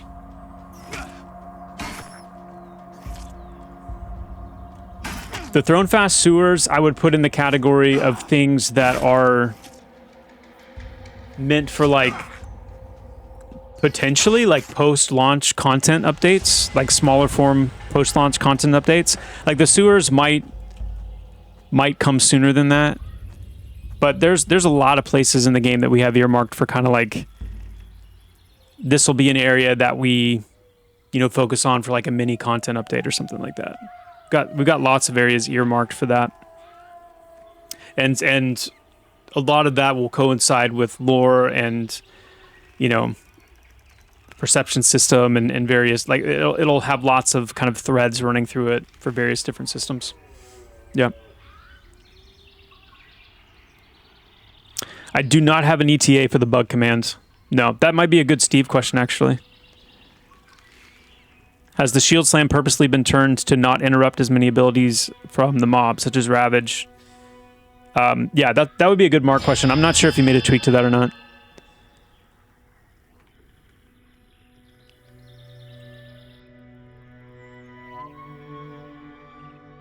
Any chance for a fix for the level 20 enchanter nuke and spells past 20 in the patch? Oh yeah, the level, let's take a look at that right now, actually. The level 20 enchanter ability. I have this in my notepad.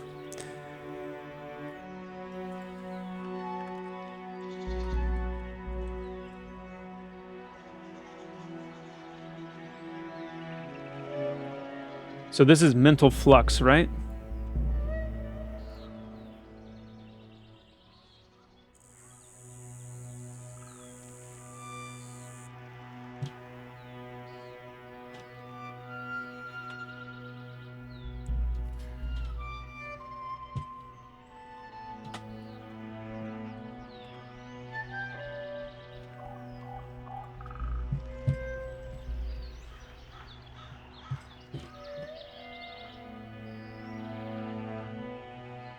I see.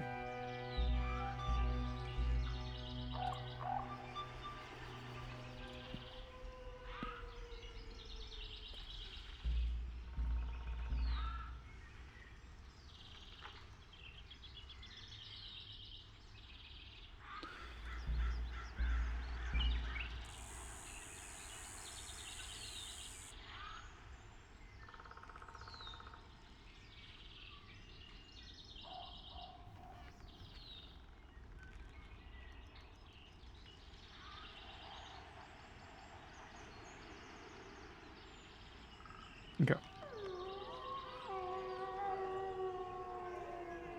We can test that real quick. Is there any focus on fixing the black screen bug? I don't know. That is a good... That would be another good Steve question. That's definitely a programmer.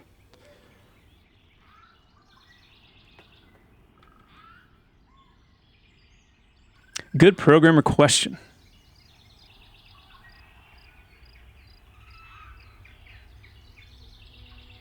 We do need a hide helmet option. We do. There's an issue right now with helmets and bracers where the only way you're going to see someone else's helmet and bracers is if they take them off and put them back on, which is funny to me because there was a similar bug in EverQuest. I think maybe still is, or at least on P99, and I think from back in the day, where if you zoned into a new zone, you would come in and your helmet wouldn't show. And you have to take it off and put it back on. Still is, yeah, it still is.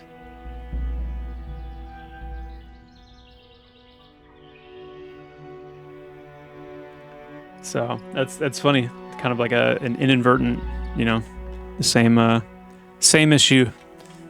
But we'll get it fixed. All right, so I'm gonna set my level to 20. Here we go. And I'm gonna cast Flux, just the normal one.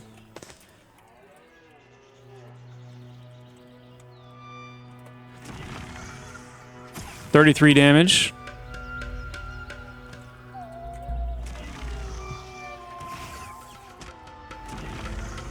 I have no evocation skill on this character. It's fine.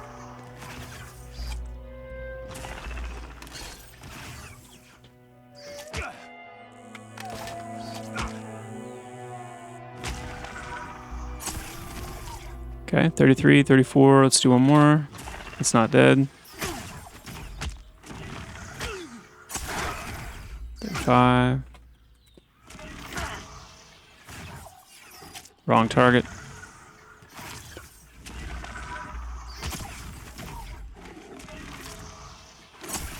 Okay. Now.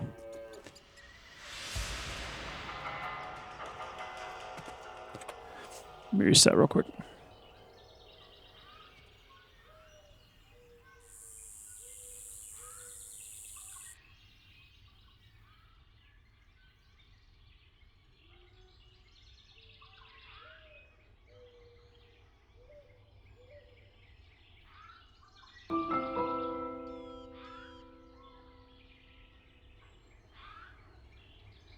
Chilligan, yes, I've noticed that as well. Yeah, that's something for the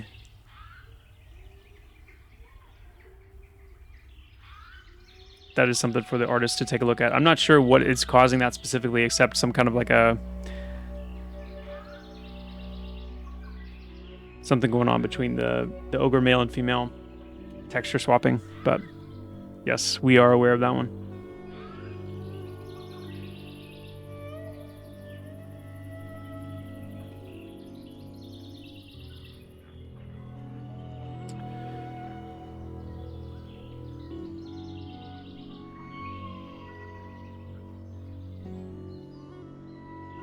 Was Shield Slam ever interrupting Ravage? Because Ravage is a channeled...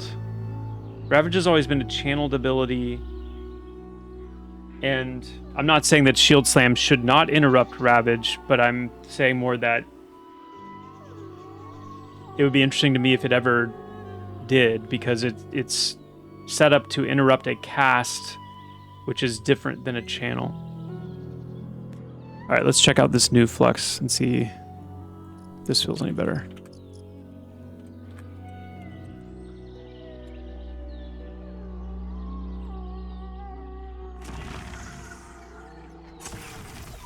There we go.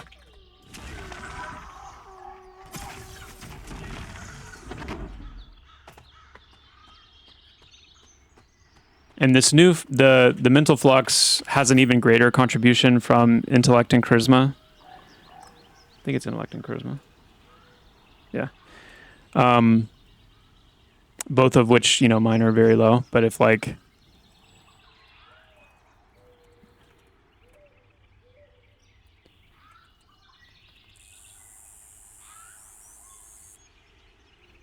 So if we bump those up, then that would go from 42, 44 to...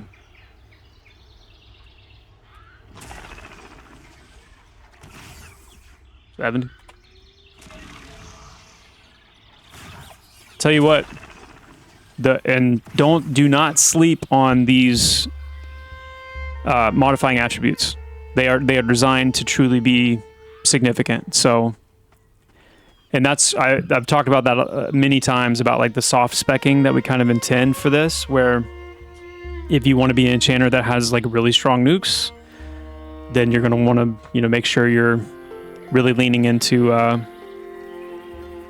those certain stats, whereas, you know, there's other ones for different types of abilities, and all the different classes have different modifying attributes. Some of them are a little more convenient than others, so like intellect and charisma are two things that you're already going to be wanting to really lean into. But don't sleep on those modifiers. They make a huge difference.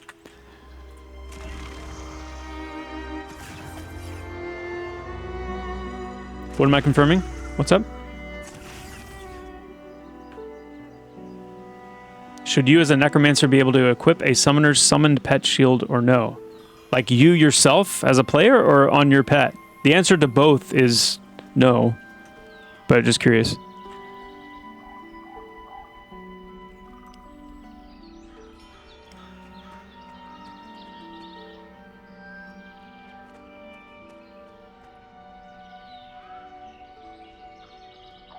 To the pet. No, you should not. You should not be able to equip that. Let me make a note of that.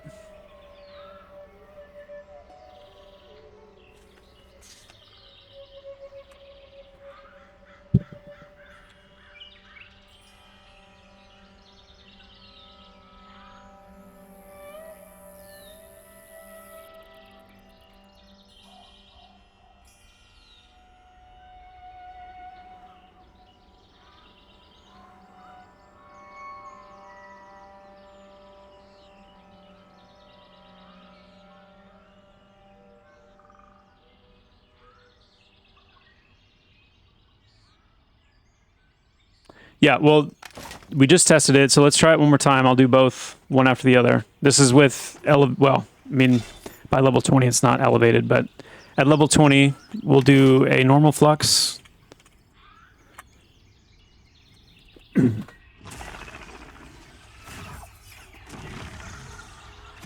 $46. And then the upgraded flux.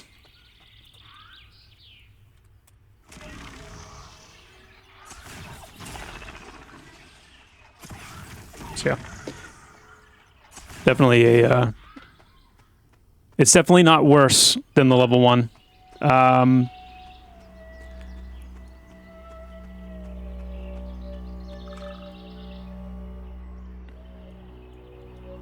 And it might be worth bumping it up a tiny bit from there, even further, but.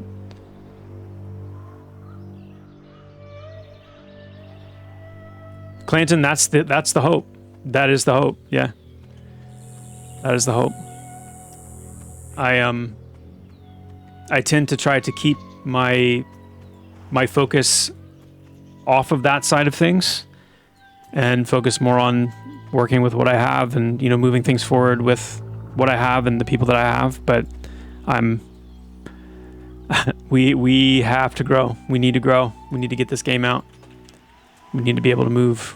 So, yeah, that's my hope.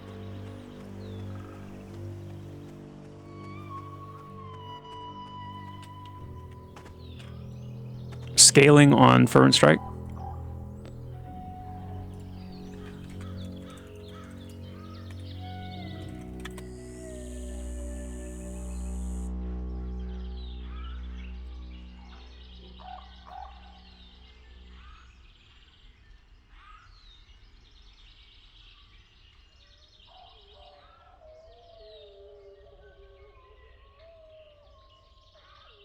Well, it's meant to hit for less, or it's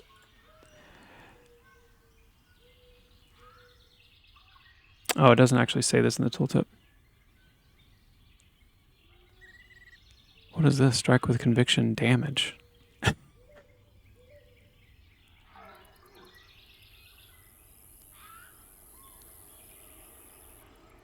This is what it should say and will say. Strike with conviction, dealing 50% weapon damage and generating 200 wrath. Wait. Let's take that and out. Dealing 50% weapon damage, generating 200 wrath, and adding a small amount of threat to the target. That's what it should say. So the fact that it's hitting for less is intended. It just didn't say it.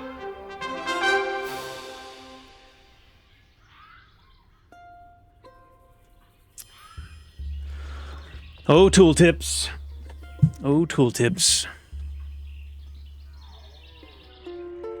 Pre-EA, it was hitting for 20-ish, but now it's hitting for 2 to 5.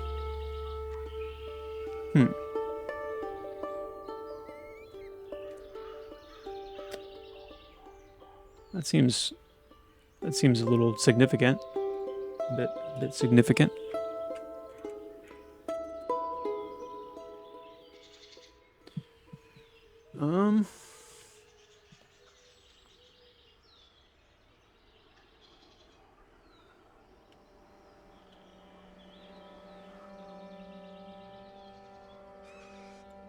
I mean, it's going to be heavily dependent on weapon, too.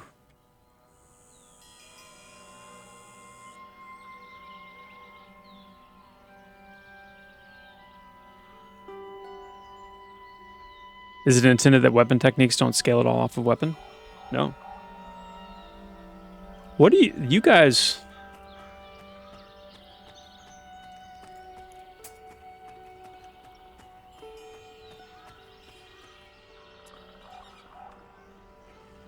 For a second I thought XR was trolling me, but he's not. XR doesn't troll. He's an XR. Two-handed does the exact same damage as one-handed. Okay, hold on. Let's see. So when you say weapon technique, so are we thinking like, for example, something like forward swing right here?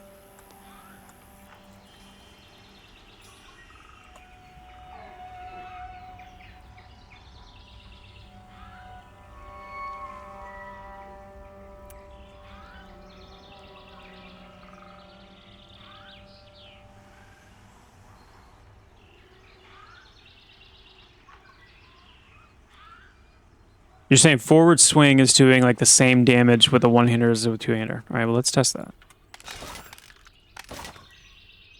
Level, so let's do... Let's go to level 8. Level 9. Okay.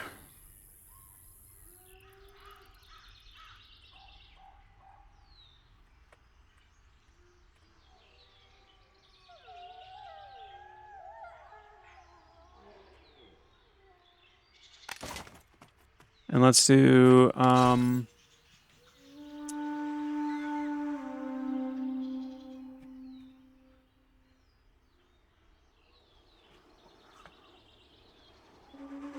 let's do...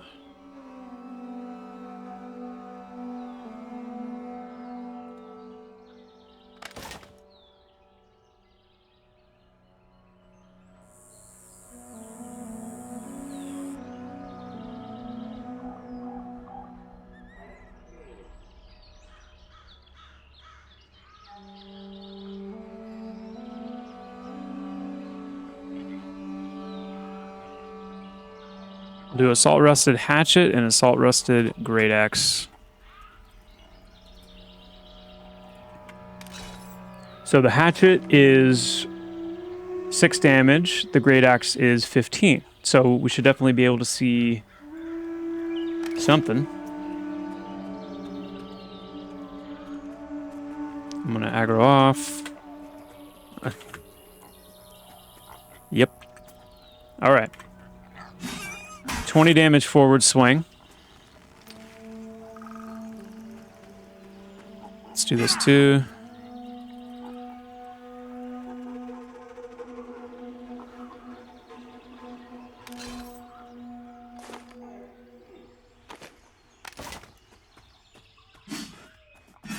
$17. 19. All right.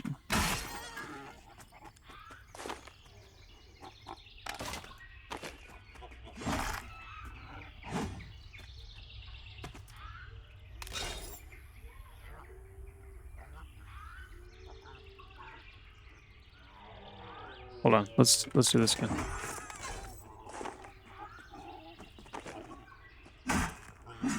$19.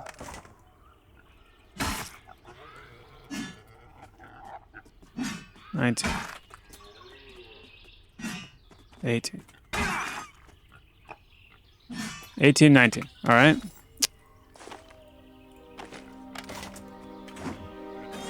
24. 27. 30.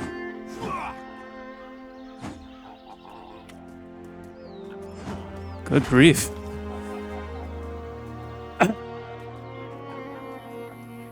Salted great mace and salted hammer.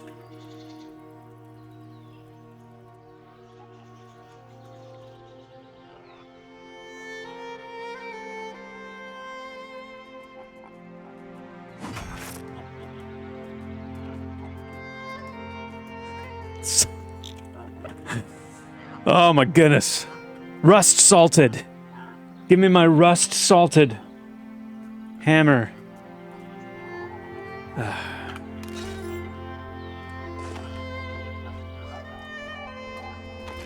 All right, so with the hammer, we've got 21.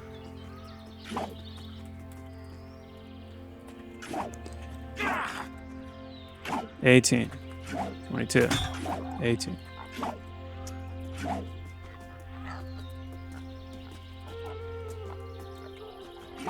17, 19. Okay.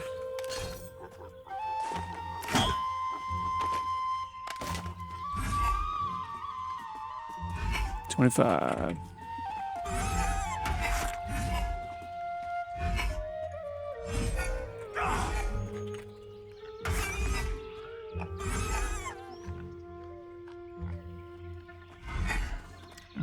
Disciplined strike and fervent strike.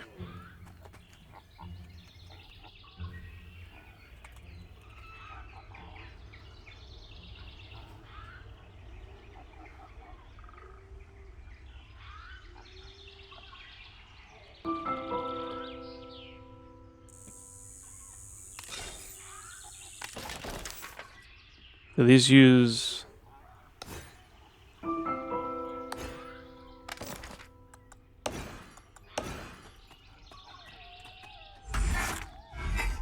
come on, shaders.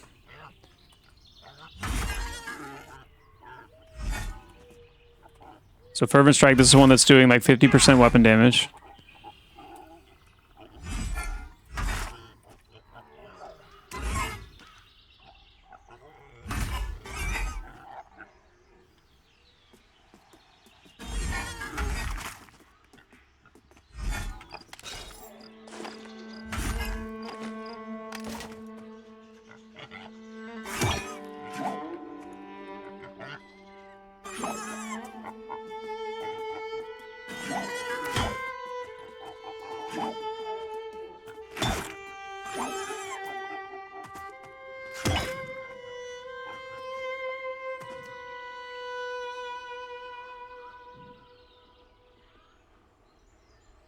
Yeah, I mean, there's no question it is small numbers, especially if you're fighting a group NPC, you know, with heavy AC, that kind of thing. So like in the same way we just talked about with strength, like if I have 20 strength, even just 20.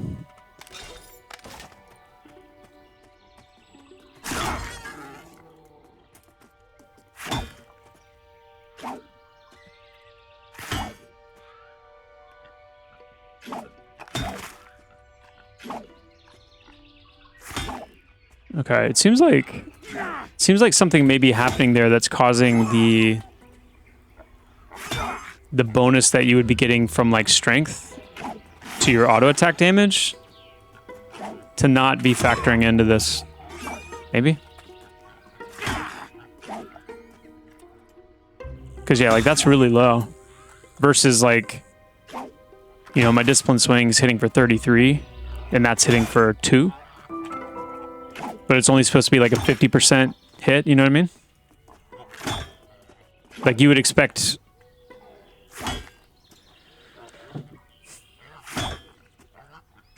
I would expect Fervent Strike to be hitting more for like half of what the technique is hitting for.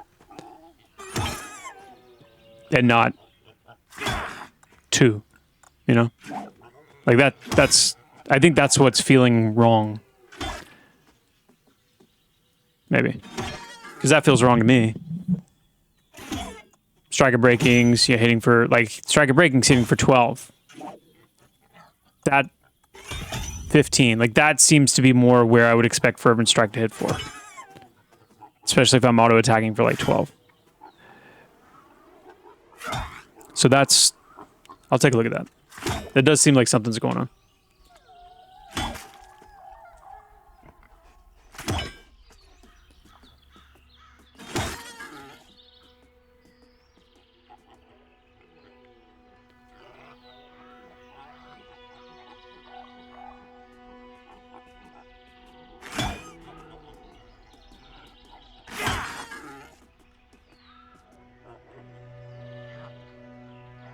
Cool. Good stuff. Why does the Dire Lord's blood touch get resisted and missed? We have to wait 30 minutes to even use this.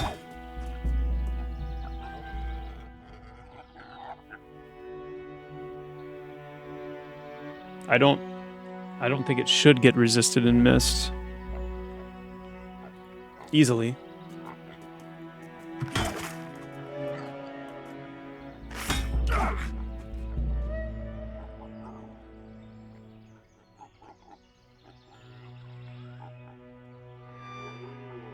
I'm gonna give it a little bit of extra hit percent.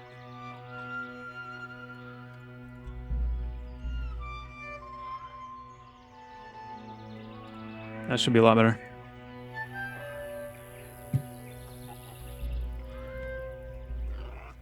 It definitely misses most of the time, however, it will heal you no matter what. Yeah, see. So, like, looking at it in the graph here, like what I did is I gave it an additional 20% hit chance, just innately, because it's such a heavy, high cooldown ability that it should have a pretty nice, substantial hit bonus.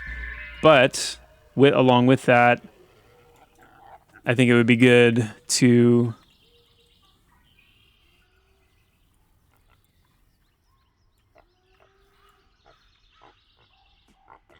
make sure that it actually lands so that you're not using it on, like, you know, I don't know. I think in general, this should be kind of what is expected of these things, that they need to land before you actually get the benefit of them. But then give it like a really sizable boost to make sure it lands. At least on stuff within like a range of what you'd be fighting, you know? Like up to like 4 or 5 levels above you.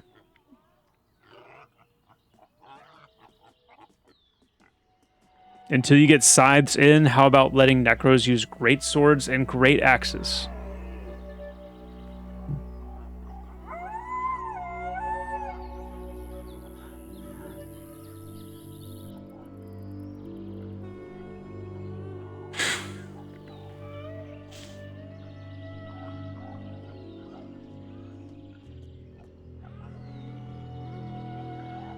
Is buffs falling off if you log out or drop them from the caster bar intended? It is. It is intended for right now. It's something that we're reviewing. It might change. But right now, yeah, to reinforce the idea that there's a limited action set and you have to really like plan out what you have on your bar. If you're going to buff someone with something on your bar, but then you remove it from your bar, then it incentivizes you to keep things on your bar that you're meaning to use. But at the same time, like I said, we're reviewing it because it's one of those mechanics that's a little different. And I don't know that it yeah, without going too much into detail on it, it's just a little different.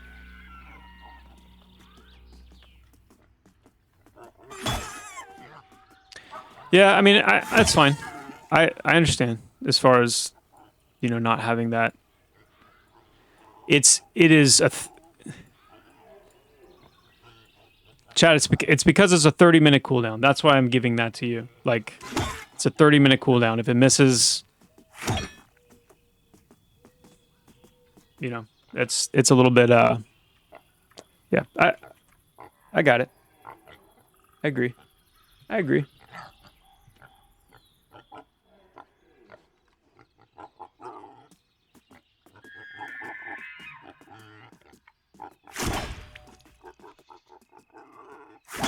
All right, I do want to get back though to what I was originally doing over here. I want to see what a solo kill at this level is going to do. What level are you? You're level 7.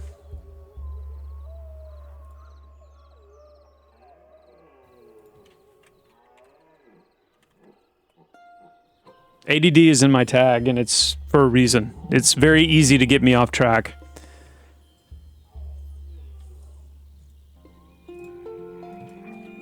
All right. Let's go back to Great X.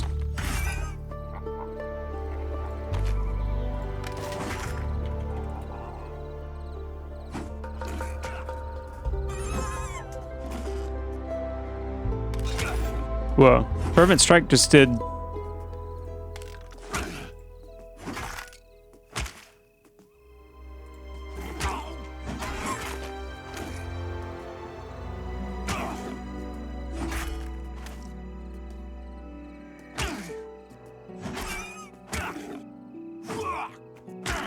Okay, now it's back to being weird. All right, so we're looking at EXP gain here.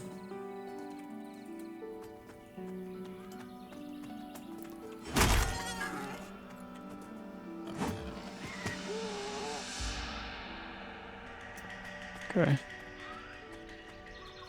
That was 2 levels below me.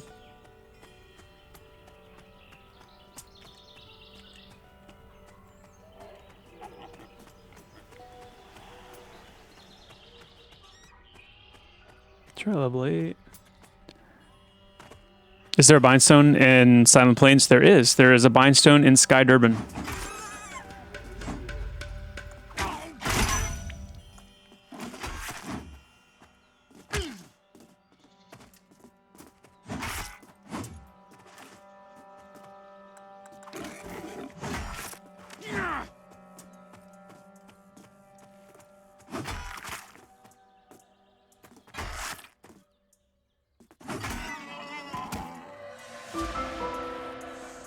Okay. I'm gonna fight something that's level 9.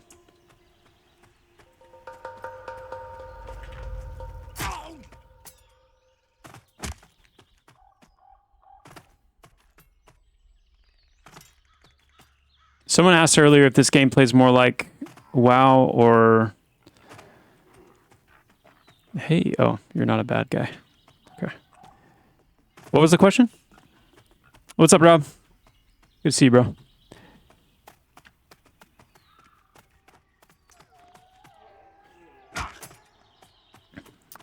Galerto, I could, but I don't necessarily want to, like, kind of lay out the mystique just like that. Not that there are many people in here who couldn't do that, but I'd almost rather that be like come from the community, you know? Hey.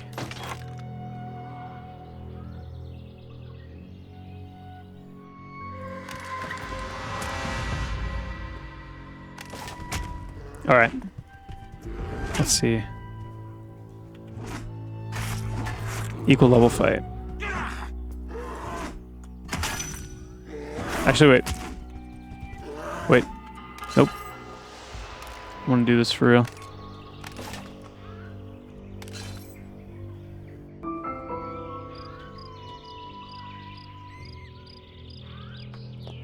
Yep. Hey, Malik Failure, sorry I missed this. Thank you for the Prime. For the 8 months, my friend. Thank you so much. I appreciate that. Station Control, D-Heart, Brenner321, and Unknown Human 01, Solidar, and Briziana. Thank you all so much for the follows. Thank you for being here.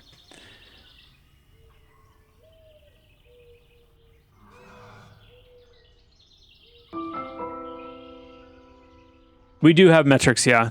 Flagonborn, we do. What's top priority right now for the game? Performance and kind of the current server performance that we have going on our high-pop servers. That is the #1 priority right now. And then after that, it's filling out progressional itemization and building a better balance of our solo versus our group play and progression, and then also doing some dialing in and some improvements to our newest starting zone, which is Wild's End. And getting PvP servers up. I still have 20 strength boosted. I do. Thank you so much.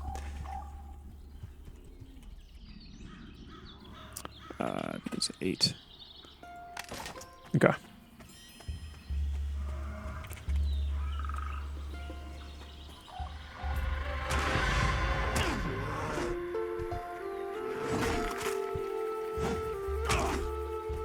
Oh, beautiful. This is going super well. I mean, fantastic. I'm still using Disciplined Swing. All right, we're gonna, hold on. Get this stuff off my bar. It's not real. What else do I have at this level 2?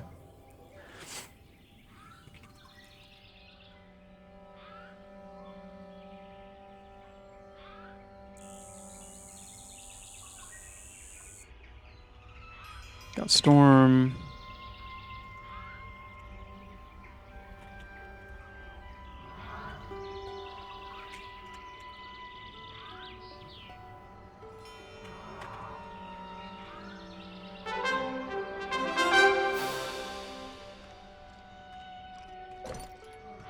Let's go.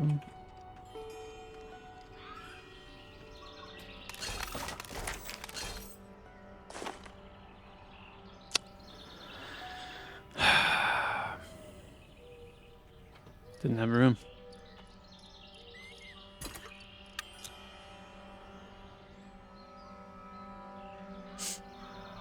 Storm, shield slam, pound, shield block. Okay.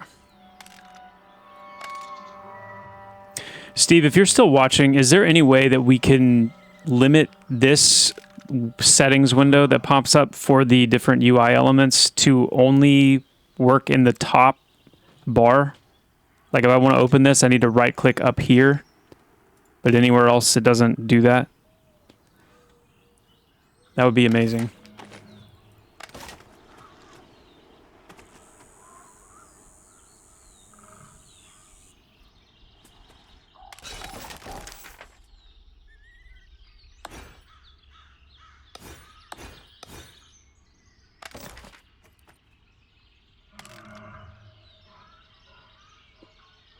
Let's see. Middle mouse for charge. This guy's going on G.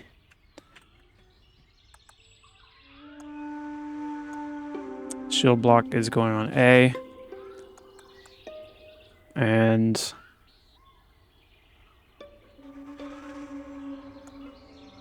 T.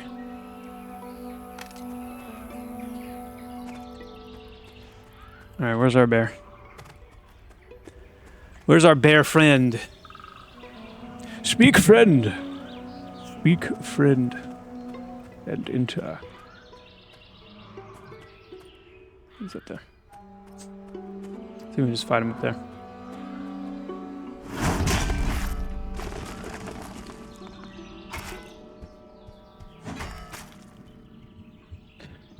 I need to turn aggro on. Station Control, thanks so much for the prime.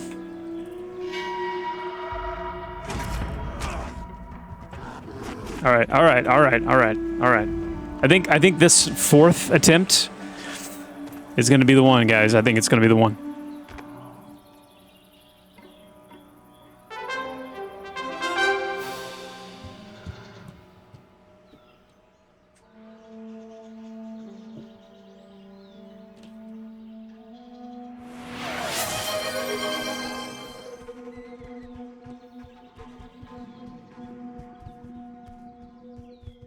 Hey, Nerdin, thanks so much for the prime as well. Appreciate that. Ripped Trojan, thanks for the follow.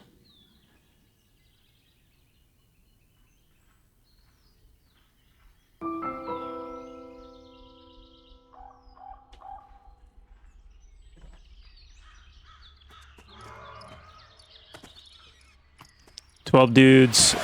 Thank you so much for the 5 gifted. Some serious ad blasting. Appreciate it, man. Ugris 2022, thanks for the follow. All right, where's my guy? There he is. Okay. Aggro on. Here we go.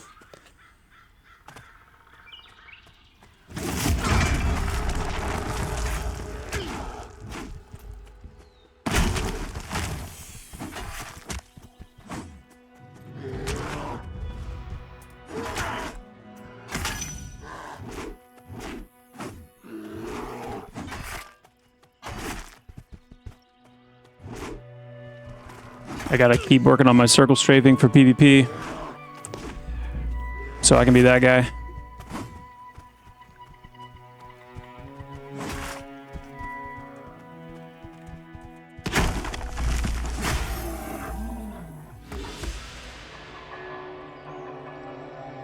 Okay. I mean, that's...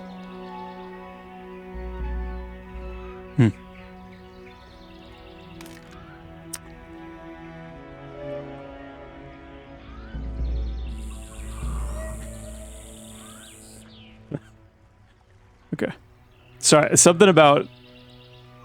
I didn't immediately know what tallow was in my brain, and then when I read the flavor text, the tallow of a large bear, something about that.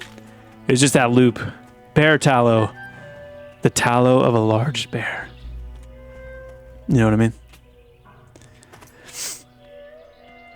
Would you even be able to solo it? I think so. I mean, granted, I've got a really nice axe. Like, the axe is probably a bit better than I would be able to get at this level, like, organically. But I have no other gear. I have nothing else. I've got no stat anything. And doing, like, leveling up to this level 9, I would at least have, you know, a few pieces with the new itemization. I'd have a few pieces on me. So that leads me to believe that I think it would absolutely be doable on a warrior. I mean, there's certain classes where it's like no-brainer that they'd be able to do it, but I'm purposely doing it on a class that is typically a little bit less solo-friendly.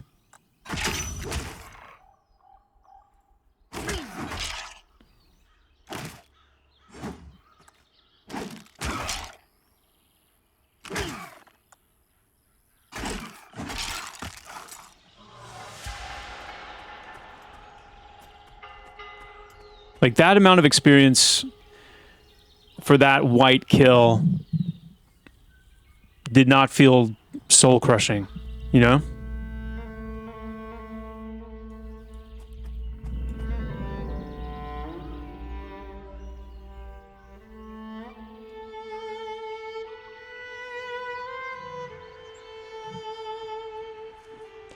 Yeah, if you haven't grouped, you wouldn't have any stag gear, but that's kind of what I was talking about towards the beginning of the stream, is part of, like, revisiting this solo versus the group would be creating more opportunities for, like, the skeleton, by the way. The skeleton right now is itemized to only drop common equipment, meaning you're going to get, you know, AC only, statless stuff.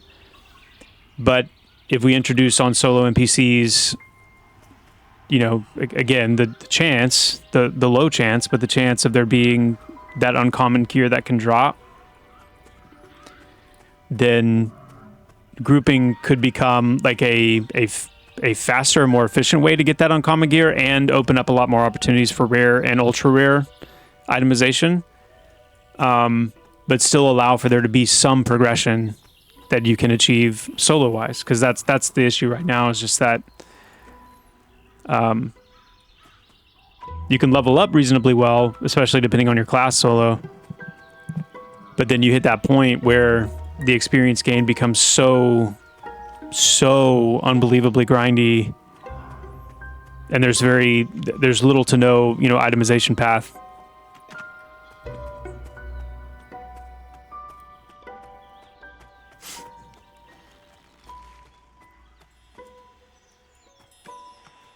In some cases, you'll be able to weave K. In some cases. All right, so here's another level 9. We'll check out the experience gain here.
Yeah, Void. They're working on it.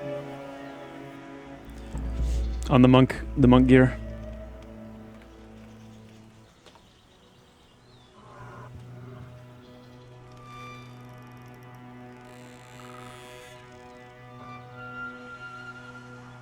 Summoner feedback's heard. It's heard.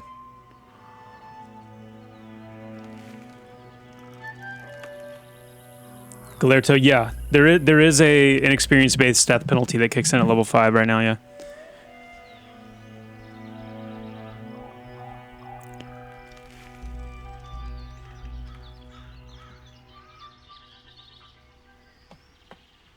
When zoning into Eastern Plains from Silent Plains, you load right into groups of human mobs without even knowing they are there.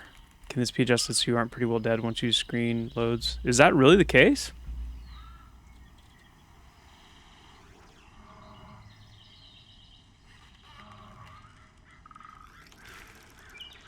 That's no bueno. I know there's some wild bloods, like, on the other side, like inside of the zone, but I didn't realize it was literally like, boom. Okay. Yeah, I'll take a look at that. I'll take a look at that.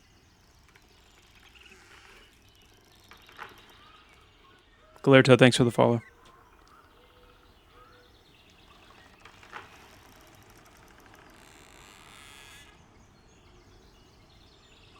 $12 dudes, did I miss your 5 gifted? Thank you so much. If I didn't miss it, then I'm gonna say it twice. So you can have some extra attention today, but if I did miss it, I apologize. There's a lot going through my brain at the moment.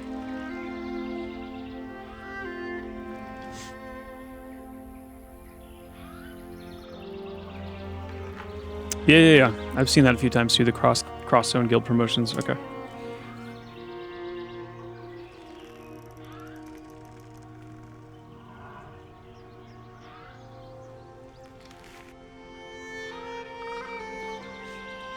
I'll definitely be a Steve thing.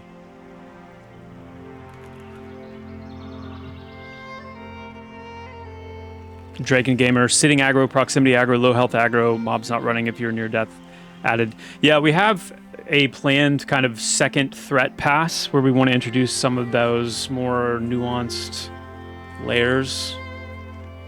Whether we will do all of them or not, I don't know, but we're going to go through each one and give it a good hearty think. Some of them I think make a lot of sense in our game, some of them not as much. But I know they were all very like formative EQ mechanics that felt really good.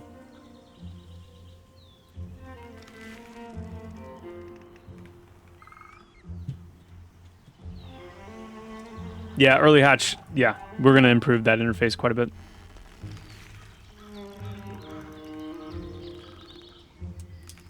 Especially for the Ranger. The Ranger will have the most, like...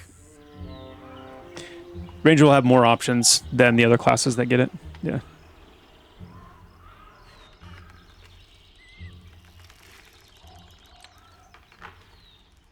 Okay. I think this is good.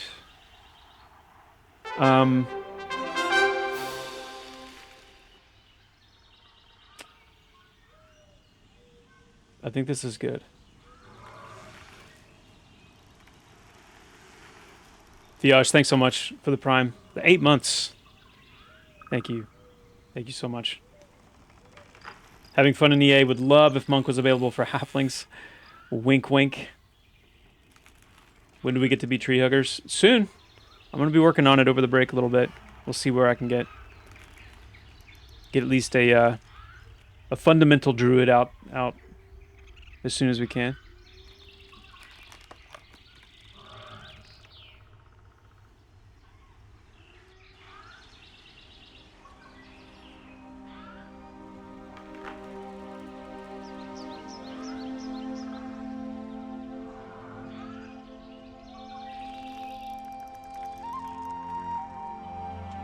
You'd be playing if you didn't have a rat presence. Nice. Assuming Mad Run's closed off due to itemization. Nope. Mad Run is closed off inadvertently. that's something that either if we do a patch tonight, it probably won't be in until tomorrow or Friday's patch, but whenever the last patch is this week, it'll be coming in. Yeah, Code Man, that sounds great. Do one of those and then start the flurry. That'd be awesome. I don't know, that might be more of a chi burn sound.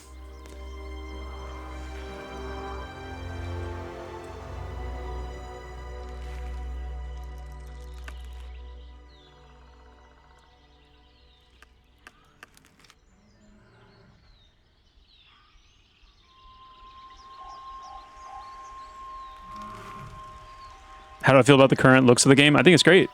I'm really happy with it. I think the first change right out of the gate, I think was a pretty big surprise for a lot of people. And also it was like the first pass. And so it had much more of like wasn't as dialed in. Our goal has always been to try to find a good balance between realism and stylization. I think we are much, much closer now to that than we were at the beginning. So I'm really happy with it. There's still some polish. There's some, when we upgrade to Unity 6 here soon, there'll be some really nice performance and optimizations that brings with it, which will give us some more overhead for things like global illumination and some other things that will just kind of really bring it to that, next level. But for where it's at and what it is and kind of the overall consistency of the visuals, I think it's in a really great spot versus where we've had it in past iterations for sure. So I'm pretty happy. 12 dudes, thank you so much. Wow, 10 gifted. Thank you, and you're welcome. I appreciate you guys with the feedback, the questions. It's good stuff.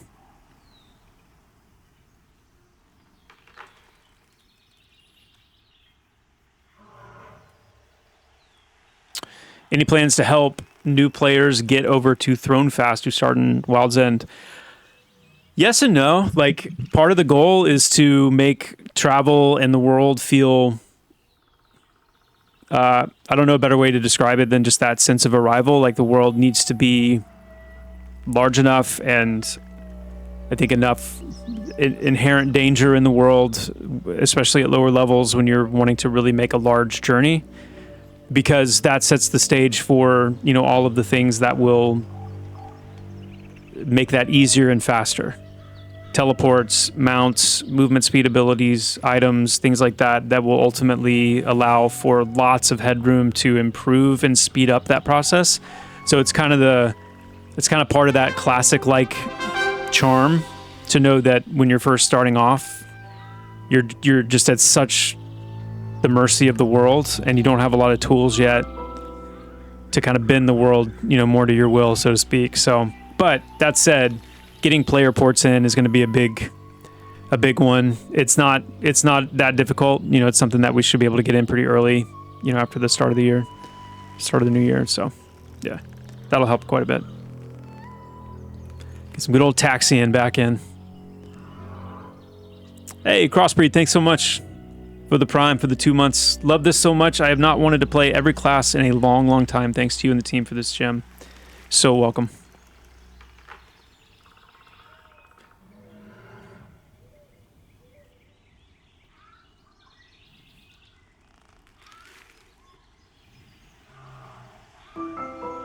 Okay, so let's talk about the summoner for a sec, real quick, because I know there's a lot of chatter about it. And I want to talk about the swarm ability, because I think the intention behind the swarm ability I like. So, but one of the big issues with it right now is it's lacking, I think, the visual. I mean, it's not only the visual effect side of it, and you'll understand what I mean in a second, but I do understand that there's this sense of like, it's getting kind of boiled down to, I feel like I have to cast 3 times before I can cast once. That's kind of what I hear a lot of it boiling down to. I feel like I have to cast 3 times to build up these charges to cast once. And then when I do that one cast, if it gets resisted or whatever, that feels like a huge, you know, whatever. So I do understand that fundamentally, and I'll start there. I get it. It's something we're looking at. There may be some ways we can, you know, like, well, anyway, I'll wait for a second to go there. But think of it this way. What you need to expect, and what I know Cody has been working on, and I don't think visual effect wise we can quite yet support what we're trying to do. We just need a few code changes to help support this. But the idea is that, let's say like Swarm of Swords or whatever, every time you cast a charge of it, a sword would appear and kind of like stick with you and hover with you as this kind of floating representation of this charge that you have. And then when you cast it again, a second sword would appear, and cast it again, a third sword would appear, and they would stay with you. They would be kind of like these hovering, loaded things that are ready to be used. And then the idea is that, you know, once you've got the full amount of them, like 3 of them in this case, they'd all be there, and you can launch them all at one time to do what you want to do. What I think might, or at least one of the things we're considering, is that it would be potentially more of a proc-based thing where, you know, if you're nuking, you might get a proc from, you know, the nuke that would form one of these charges, and then you have an ability that just launches them. And so if you want to launch just a single one once you have them, or if you want to wait until you have all 3, then that becomes more the decision point. But I think once that visual is in play and you start, there's kind of that manifestation of what's happening. It doesn't just feel like a charge number and you're just kind of like, but you can build up these charges and then kind of keep them and use them as you see fit when you want to. I think it's going to feel a lot better. But right now it does feel very, I think it's lacking a lot of that feedback. So.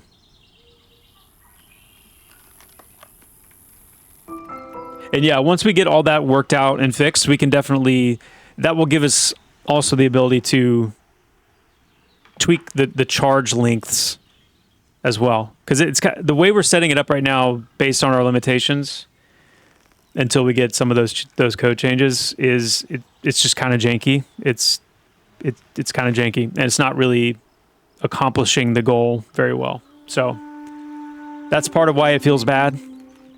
But I just want to make sure you guys know we hear the feedback as well, for sure. And I just think that once it's fully implemented the way it's intended, it's going to feel a lot better.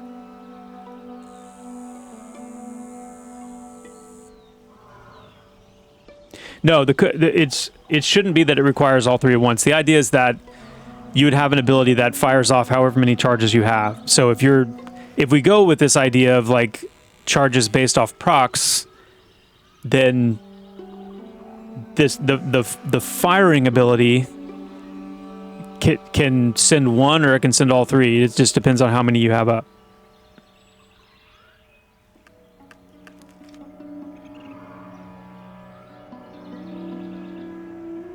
Zorthos, thanks so much for that message. That's awesome. Thank you. Appreciate that. Big time.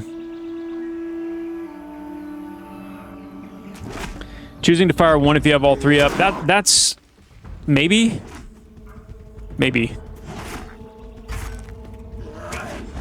I mean, anything's possible as far as like how we wanted to set it up in code, but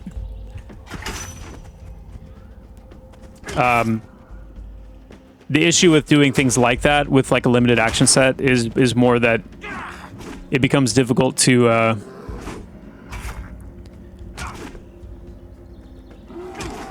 and level 9 was all right, but level 10 is not happening. Not happening.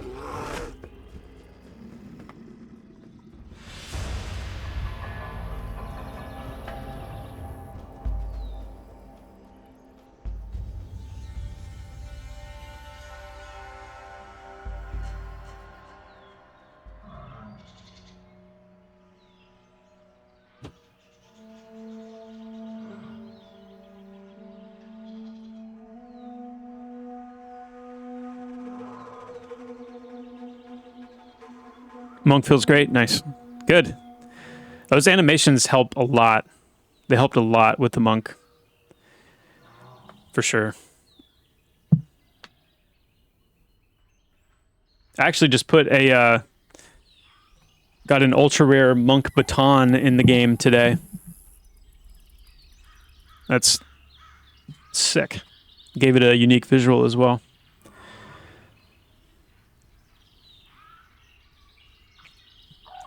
There should be at least one additional new monk ability coming in with the next patch.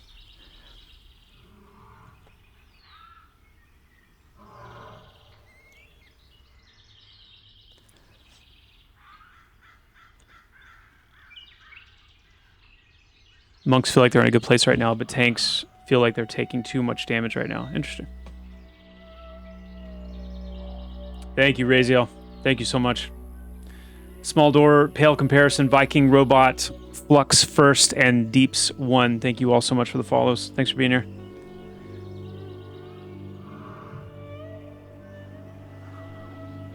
Elaborate name, why is there so much monk-only gear in the game? Is it just the first class to get this treatment? Yes and no. I mean, monks are just kind of unique. Like, they have unique fighting animations. They've got unique weapon types right out of the gate with the bow staff, the baton. They have kind of a unique armor situation in that they have this kind of martial cloth, this kind of more fighting cloth oriented version of cloth. So in that sense, they require kind of their own unique itemization to support their class fantasy, but it's also very much intended that there would be lots of class specific itemization in the game, for sure. So, and there's already some of that in place. There's already a couple of rogue only items. There's a paladin only item. There's a couple of warrior only items, and that'll just continue. Yeah.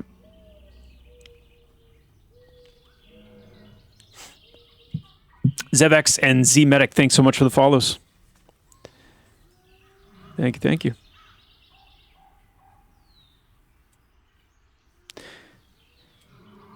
Yeah, Feign Death needs some love. Putting it nicely. Monks can wear certain light leather items. It is not a wholesale thing. And the other thing that we're doing, this is a dev build. That's Holden. Yeah. This is just my own local server running the current dev client. But what I was going to say is one of the things I loved in EQ was the way they would do certain itemization that, even if it's just visually, was outside of your armor type, if you will.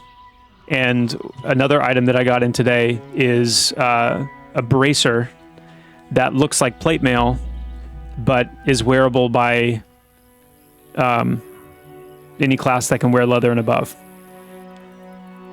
Those kind of things I think are really cool when you see like normally cloth or plate or cloth or leather or whatever wearing classes that actually have something with the appearance of plate or with the appearance of something that they can't normally wear. I think that's really neat.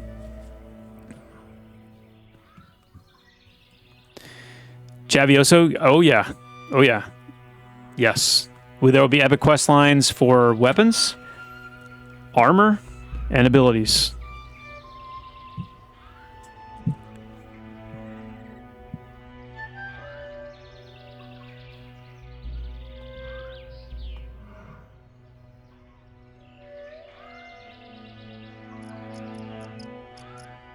Yeah, Thick Slap, the beginning of the stream today, we spent some time talking about Wild Zen specifically and some of the pain points in that zone, some of the ways to make it a little more accessible at those earlier levels. Like some of the ways to bring it a little bit to be more on par with Throne Fast.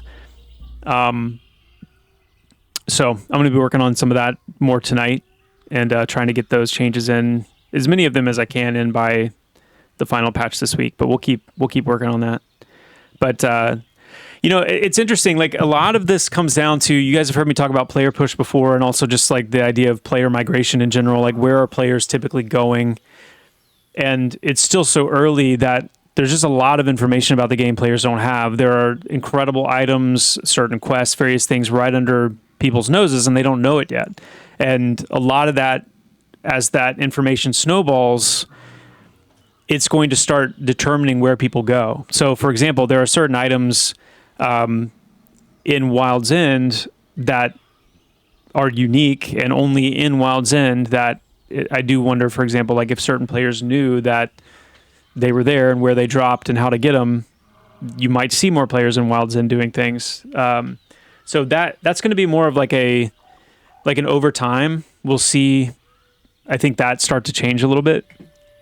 Whereas right now, I think people are just very used to throwing fast. It's set up pretty well.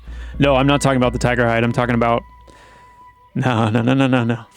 I'm talking about stuff that you guys have no idea yet. That is more of kind of like on that mind blowing level of, oh, this is a game changer kind of a thing.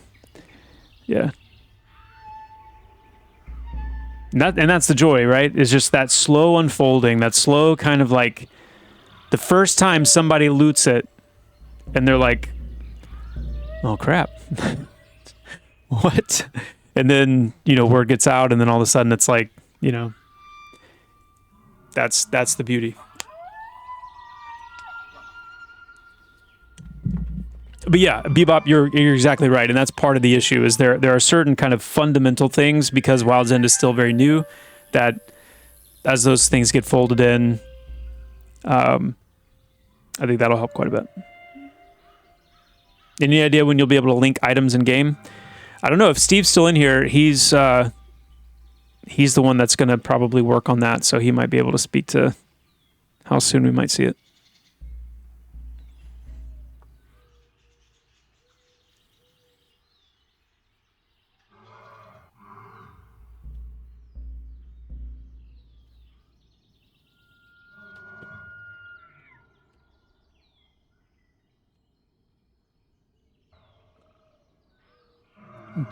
Gang Steak, that is still planned, but not by the next patch.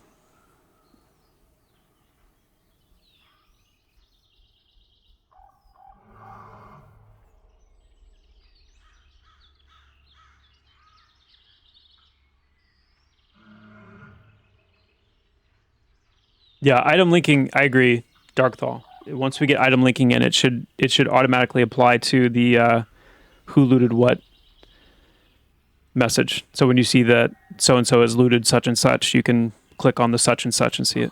Yeah.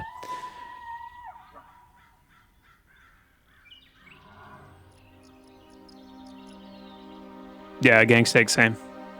Very excited. Very excited.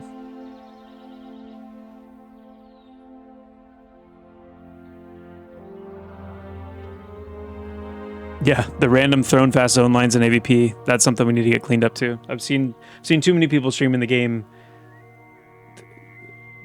inadvertently like hop between one zone or the other and usually don't really understand what's happening there. We got to get that cleaned up.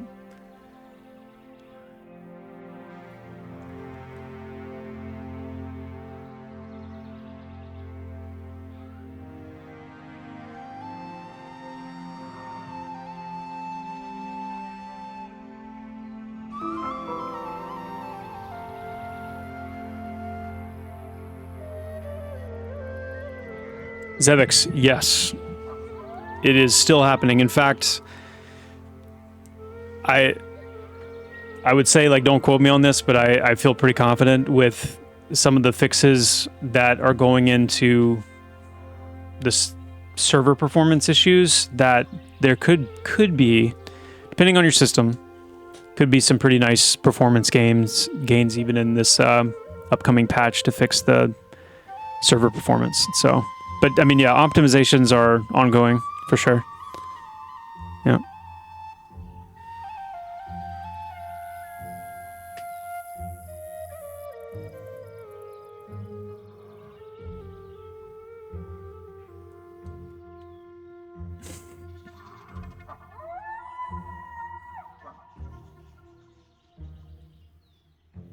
Yeah, that Ridgeback Bear is super, super chill.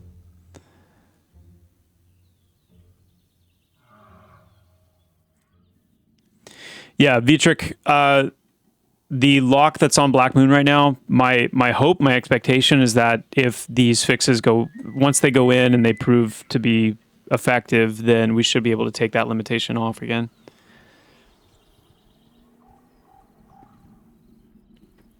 Level scaling would never actually be considered for this, right? What do you mean by level scaling? Do you mean like NPCs scaling up to my level as I level up?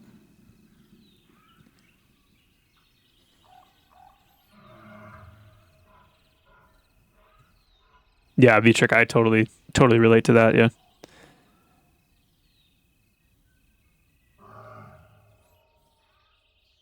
X-Cipher, certain NPCs are faster than others, so it could be just based on the NPC type. If it's an animal especially, then a lot of the animals are faster than the humanoids on purpose.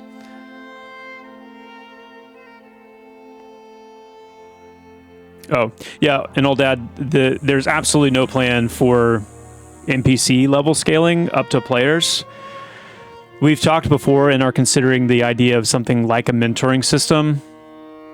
It's not a definite, but it's something we're looking at as a way to intentionally essentially level down to match the level of another player so that you can play with them on their level.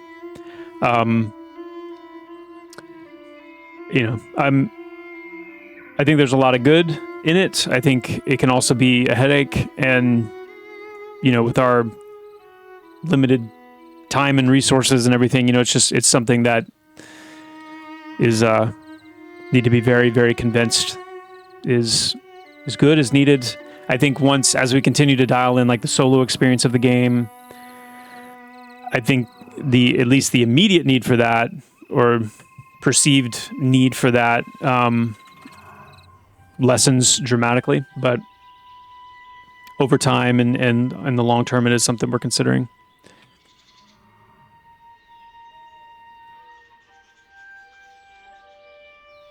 If you're running into NPCs that are faster than a sprinting ranger with full momentum and the passive run speed, then yeah, there may be an issue there. I'll make a note to just kind of go through the AVP NPCs and make sure there aren't any outliers.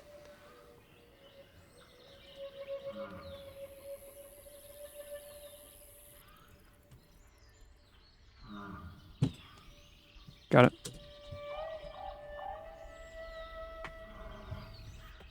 We talked about that earlier, Sojourn, and I don't have an ETA on it. It's known. It's an absolute pain. And it's something that unfortunately is going to take us a little bit of digging to figure out the issue, but it is definitely on the list. Will Chainers get an AoE mez at some point? Absolutely.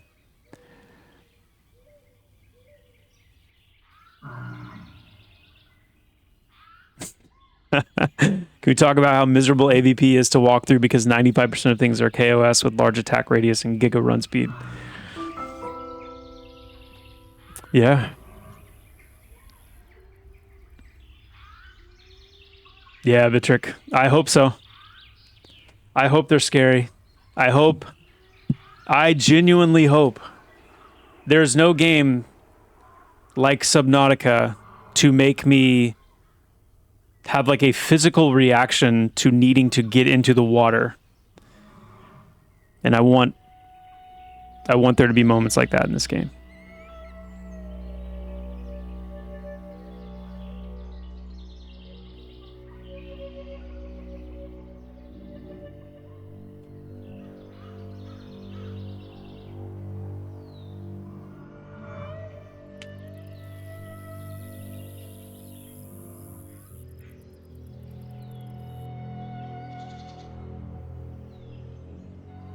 Yeah, thick slap. That's just part of ongoing balance for sure. Like the getting the pets to be more comparable in their various. There's. I'm looking forward to the point where the classes as a whole are in a finished enough state or far enough along in their various kind of base mechanics that we can get back to just like single focusing certain classes to really finish them out. Right now, I feel like we're trying to we still got 2 classes to implement, and then we're also trying to kind of keep the various classes moving forward, to get them closer to where they ultimately need to land and kind of more fully realized. But yeah, there's a lot of more subtle balance and like just finer detailed attention that they could all benefit from, and they will. Yeah, Bard and Druid, those are the 2 that are left. And I'm going to try to hammer out enough Druid to get it playable, and then early in the new year.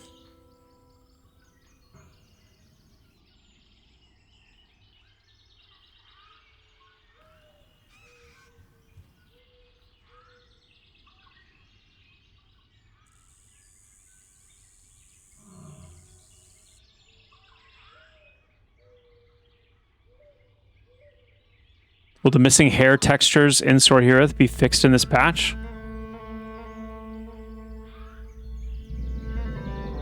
Huh? There's missing hair textures? You mean like pink hair?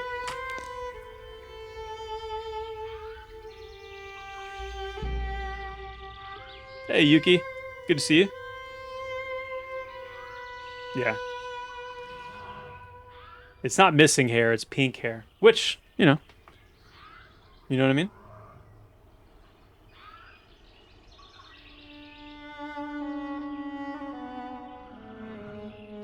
I don't really know if I want to take druids down that track with the taming. I'm not sure if if we're going to do anything like that, I'd rather stick to kind of the Herode theme.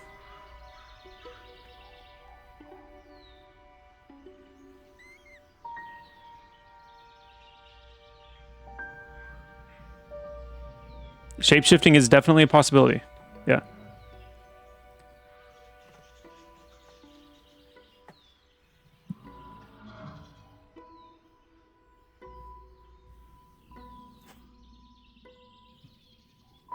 Yeah, the helm, the missing helm visuals and missing bracer visuals is known and something that we'll fix. It's on the list of just general things to address, as well as eventually adding a hide helmet.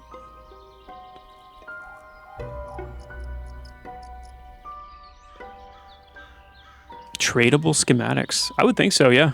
That's going to be a big part of the economy, for sure.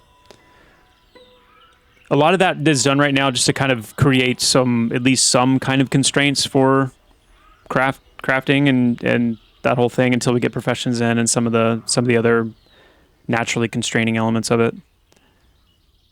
Yeah.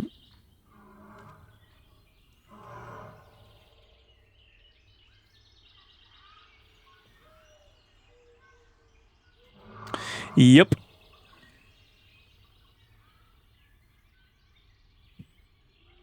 Yeah, Bard will have Locate Corpse song, for sure.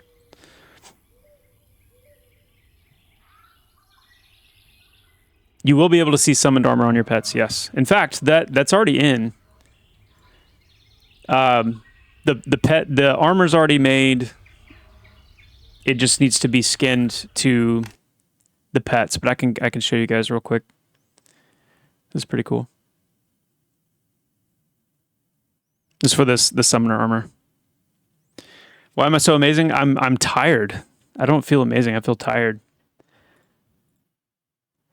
If anyone knows how to solve that problem, where you just don't get tired anymore, let me know. Any plans to allow summoners to wield their own summoned weapons? Nope. Nope. More Cathin. Cathin. More Cathin. All right, let's see. So if we go to our Archimental here, we'll do the Fury.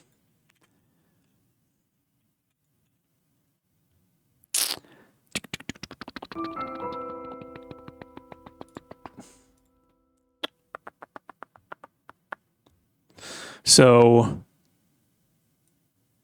helmet.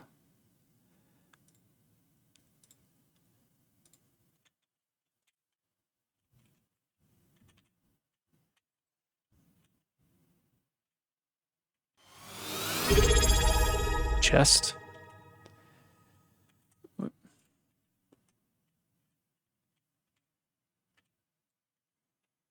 Shoulders.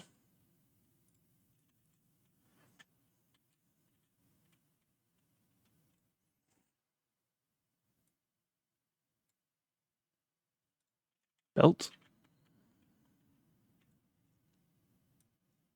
And bindings.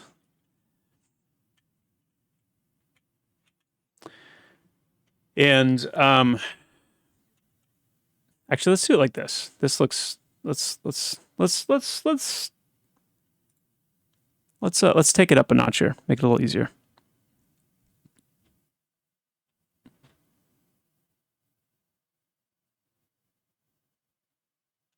Hey, Steve, if you're here, do you have any insight on... I've heard of something called sleep. I've heard there's a legend. There's a legend. Some speak. The legend of sleep. I have not seen it myself.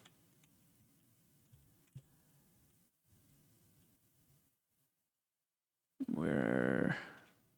Okay. Yeah, so if we drop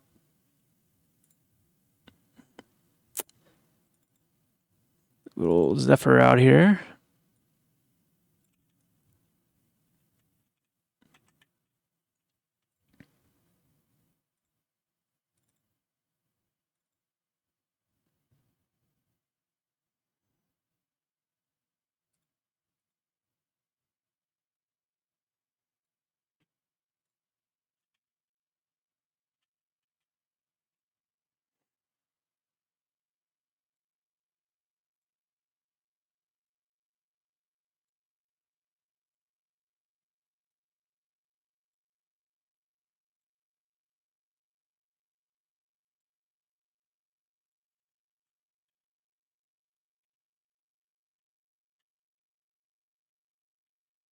And then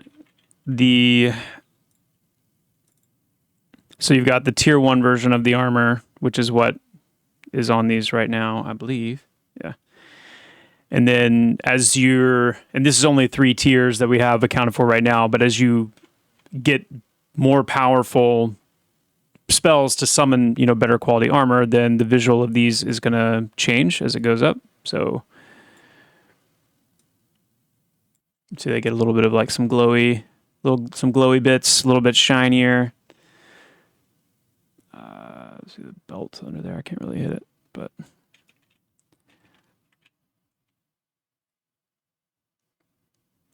hello.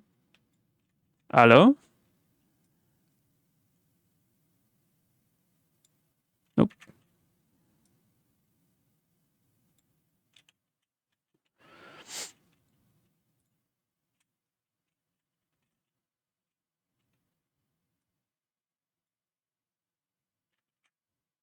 What?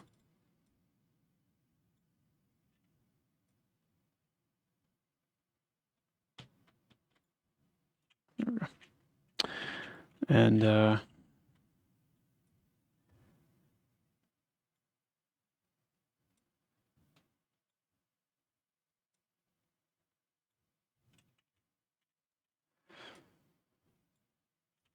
so it provides a sense of like visual progression. So not only will we have like the scaling where the pets will get larger as you get higher level and things like that, but then what you'll come to know, like when you see different colors and different looking armor, like, oh, that's a really high level summoner, that kind of thing. EFTV, thank you so much for the tier 1. Black Fox, thank you for the prime. Thank you both so much for the subs.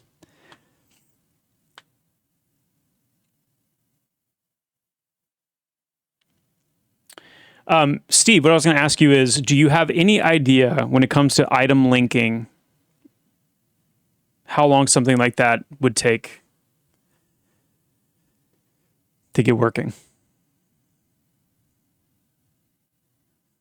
Paladins can wear leather, yes, they can.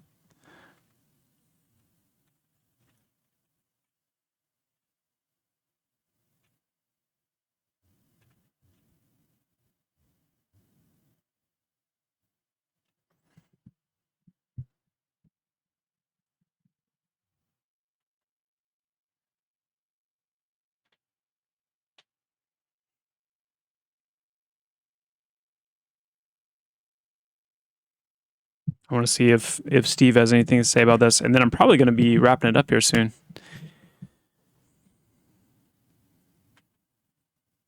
Maybe a day or so would be my guess. It'd be really cool if, you know, we need to think through how exactly we want to do it. Like I know in EQ, for example, you could hold right click. If you clicked and held right click on an item, it would pop up the tooltip for that item in more of a permanent way. It would actually like bring up that window, not like a hover, but it would actually like pop it out with a close button and stuff, so you could close it. And then I believe in chat, if you had chat activated, you could shift click on the icon in that tooltip of the item, and it would put the item link in the chat box. And then you could hit enter and, you know, OOC it or just say it or send it in a tell. But what would be cool is if instead of having to do all that hovering and item whatever, if we could just figure out like maybe it's a control right click or it's some kind of like a modifier plus a click that would populate the link. And then you could have it there. And then it would also be cool if that same link could show up in the loot message in groups. So when someone loots something, that it actually automatically has the item linked in that message. So you can click it and see what it actually is. That would be sick. That would be sick.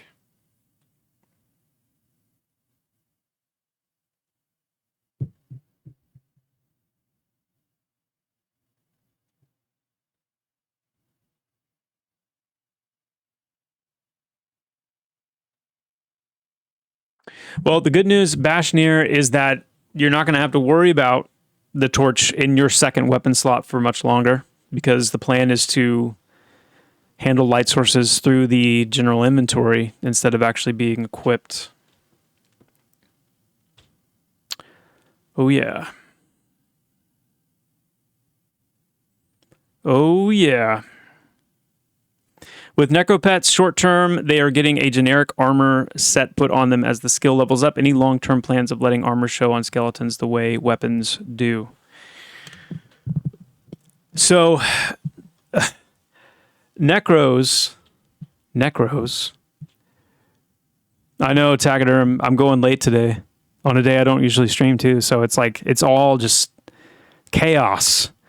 It's chaos.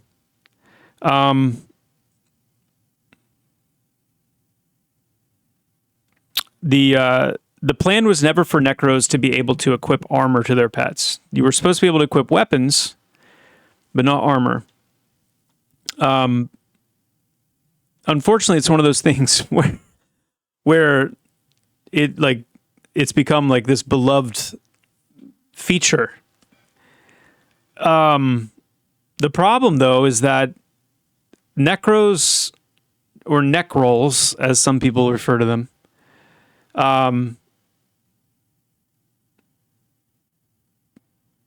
they don't. Overpowered Necromancer pets are going to be kind of a problem. You know what I mean? Because they're already so powerful, and if you're able to throw, like, think of all the statted gear, you know, that's coming in. If you're able to deck out a Necro in his full statted gear and put, you know, I don't know. So anyway, the point being, yes, the plan with Necros is as you level up as a Necromancer, once you hit a certain point in your 30s, the pet goes from being kind of a basic skeleton NPC to being one of three types. You can have a tank pet, a rogue-like pet, and a caster pet. And you would choose which one that you have out. And in before you guys start saying, well, why can't you have out all three? Or will you ever be able to have out all three? Maybe. At least maybe for a limited time. But the plan right now is fundamentally that you grow to the point where you can choose an archetype of pet that you have out. And then those pets would have very distinct looks. So one would look like a caster, the rogue would look like a rogue, and that would include armor and a robe or various things on it that make it look like what it is. That is the current implementation. But whether or not we'll keep the ability for necromancers to equip their pets with armor in addition to weapons is still TBD, and it's just comes down to balance.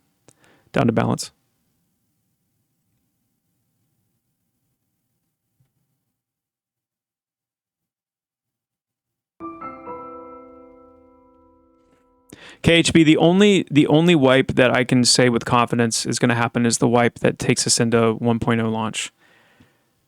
The caveat is out there that, and we have to say there could be wipes, because there could be legitimately things that inadvertently or whatever so dramatically break the experience of the game in kind of an irreversible way that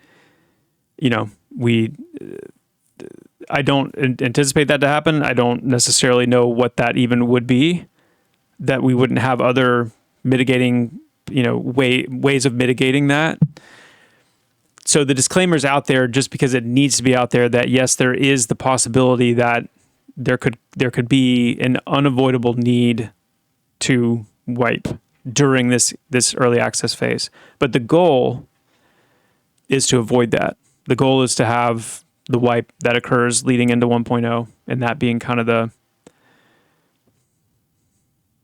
end of it. And even with that, there is the potential for us to explore something where we have certain servers where EA characters are able to continue on.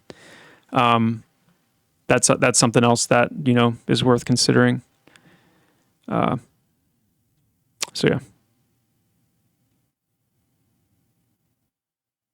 I've heard the opposite of necromancers being nerfed since pre-EA and are now just supports only, which is sad. I don't think that's true. Necros are one of the only classes right now that can actually solo group NPCs while group NPCs are still giving experience. Like, Necros are strong. I think the problem with Necros right now is they are lacking in the support department. So we've got they're meant to be able to siphon attributes from a target and then gift those attributes to other players, like in your group, and eventually grow into like group based. Like, I can siphon strength from an NPC and grant that strength to all of my group members, things like that. That's coming for the Necro.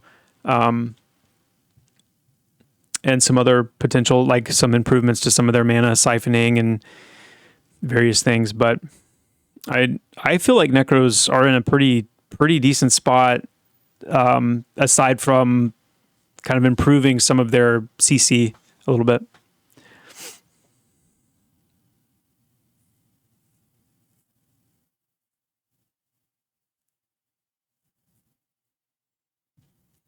And yeah, I'm not arguing with that. I mean, our lords are really strong right now too.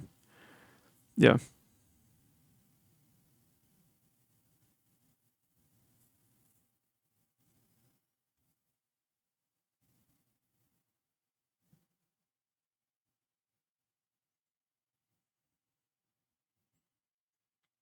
The sneaky Russian. Yeah. Okay. I mean, that's fair. I can see where some people would feel that way. And I'm not even saying necessarily that they're wrong, for sure. But the Necro it's not intended to be a full out DPS class that's going to like parse with rangers and rogues and wizards and things like that. But it's also got enough going for it in its ability to be effective in combat, self-sustain, have a lot of like selfish power in that sense that there's a little bit of a line there to cross with CC that would push them into too strong of a territory. And so the goal is to fill out some of the gap a little bit with some of those support abilities I was talking about to make them certainly more than EverQuest, Necromancer. Well, I mean, EQ Necros are actually pretty decent group-wise, but to give them a little bit more to contribute to a group. But I'm okay with Necros kind of filling that spot of kind of being in between certain things. My goal for them is not to be like a premier damage dealer or even like a premier crowd controller.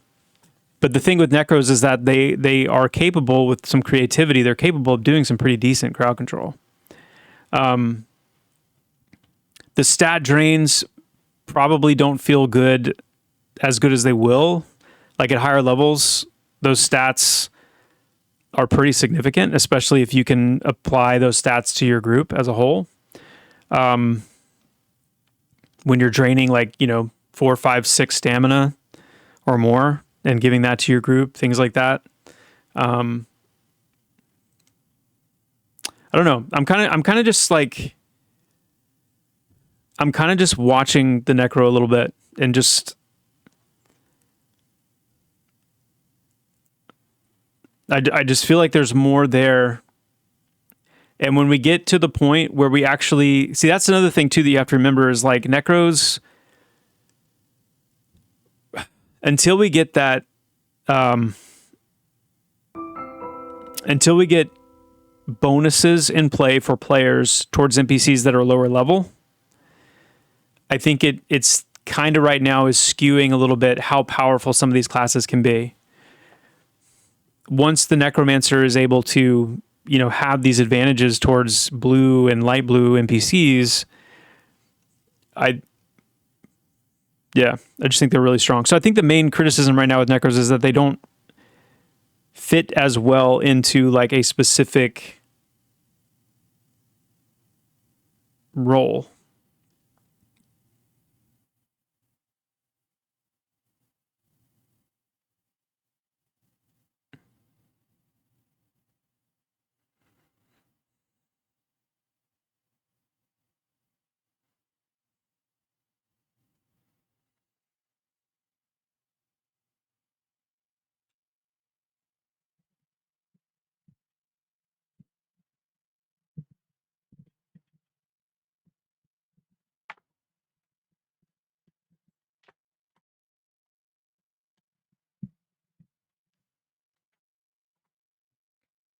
I mean, Fluffy Wuffy, that's a good question. Why would a group want to bring in an in-between when a group, for the most part, needs something that fully leans into their role?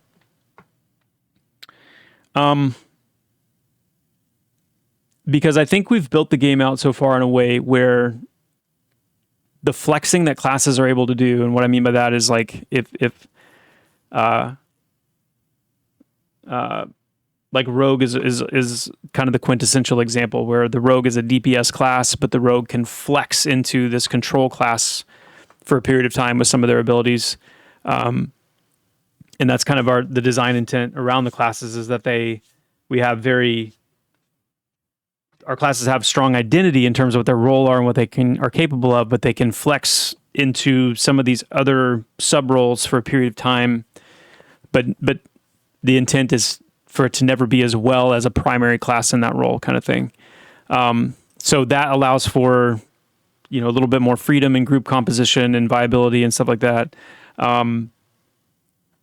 But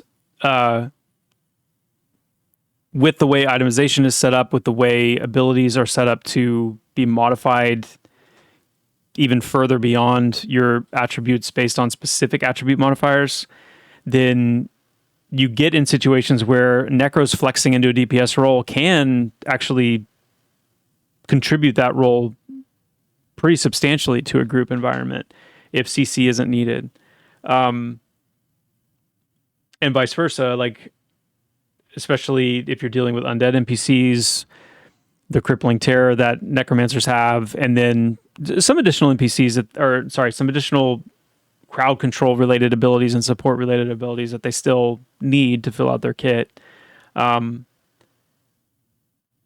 it's like, in my mind, it's like, I don't that's why my true north, it always goes back to EQ, in the sense that EQ had several classes that didn't necessarily fill that complete, like they weren't like super role fulfillment,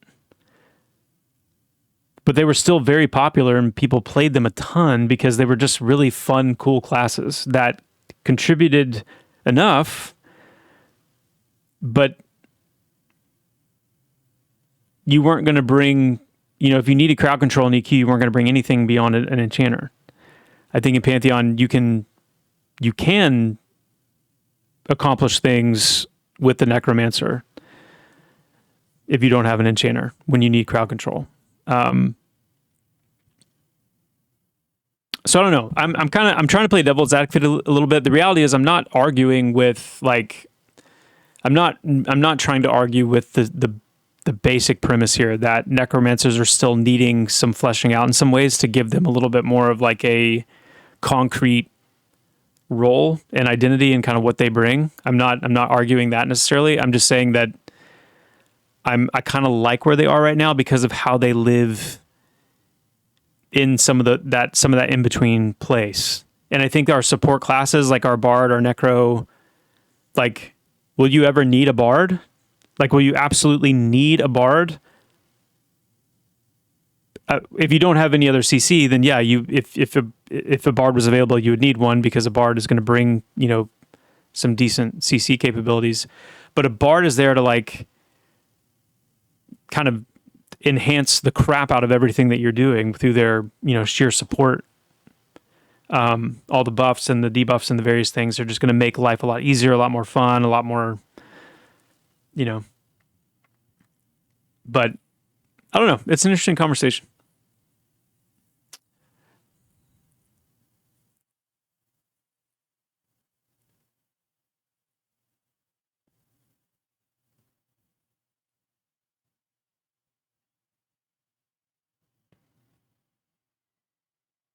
Yeah, we do need the druid. I agree. The time has come. We need that third healer in.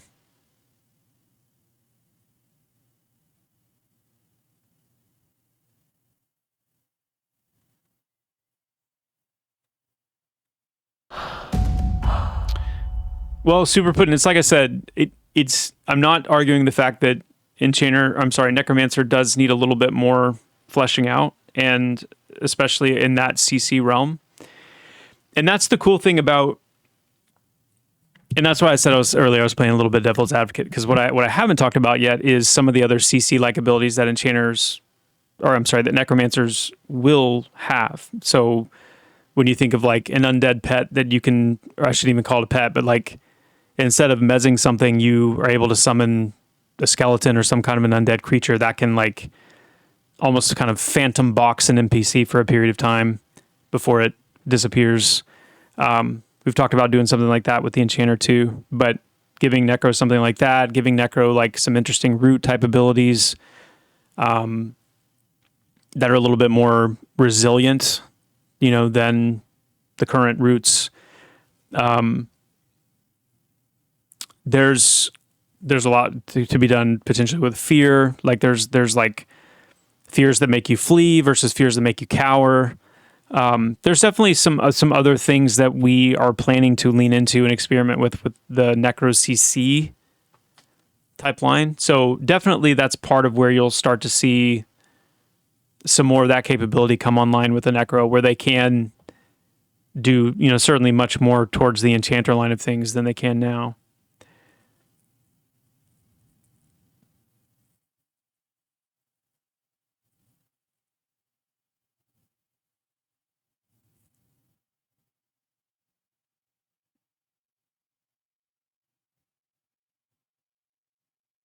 That would be a good one, Trotsky. Bone prison. There you go.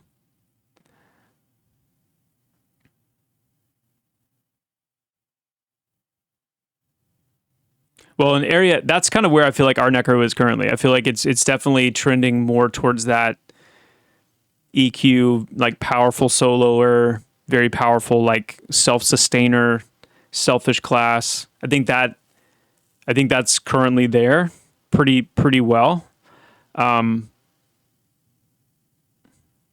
but it's wanting to kind of like, it's taking that original cue from the EQ Necromancer where they had Screaming Terror in the beginning and then it was taken away, that I'm wanting to bring back and then capitalize on and build out. Like I want to explore that side of the Necromancer more, and use our limited action set to kind of constrain them to where they're not these like overpowered soloing enchanter type crazy control slash, unrivaled self-sustain kind of a class. So it's finding an interesting balance there, but that's the track they're on. And I think they're going to end up in a really good spot.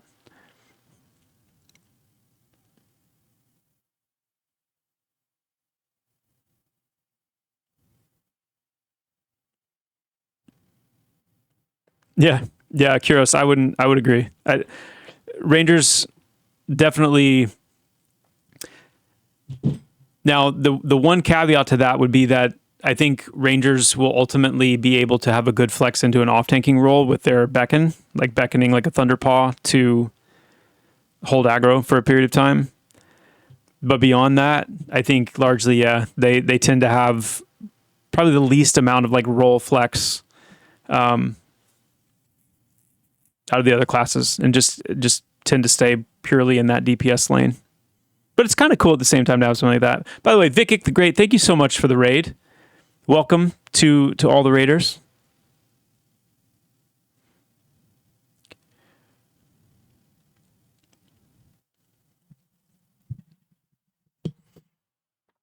Darkthal, they will eventually grow into group buffs. Yeah.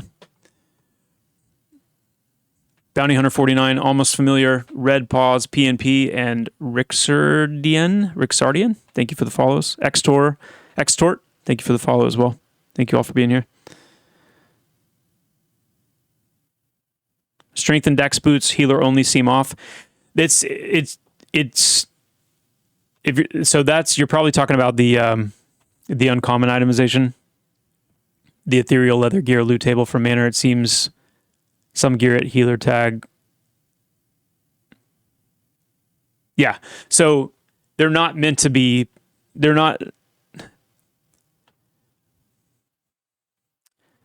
Okay. So our uncommon tier, this might be a good conversation to pick up a little bit more tomorrow, because we've been going a while. I'm probably going to wrap up here, but the uncommon tier items that we've got in that are still coming in, the items that are dropping off of like the thugs and the things that have like a single stat on it, or as you get higher level have like a single point of 2 different stats. That itemization is inspired by classic WoW and their green items. Those are kind of like green items. But what I've tried to do with them is give them an EQ-esque spin. And what I mean by that is, number one, they are contextual, so they're different depending on where you are in the world, and not only just in name, but also in stat allotment. So whereas in WoW you have of the eagle or of the monkey or of the bear, and you always know that if it's of the bear, it's always strength stamina, no matter where it is, no matter what it is, it's always strength stamina, just different amounts. In Pantheon, this itemization is filling a similar role as that itemization did in WoW, but it's in the EQ flavor, meaning it's not it's not what's the word?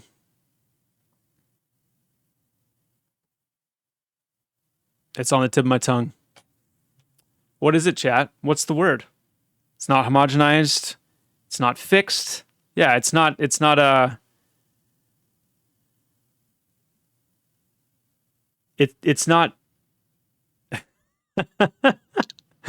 oh, it's funny. Yeah, I think you guys got it. It's not normalized, it's not prescribed, it's not homogenized, it's not fixed. It's like, and what that means is you're going to get items that don't necessarily fit your class, like, because it's not meant to be like ideal.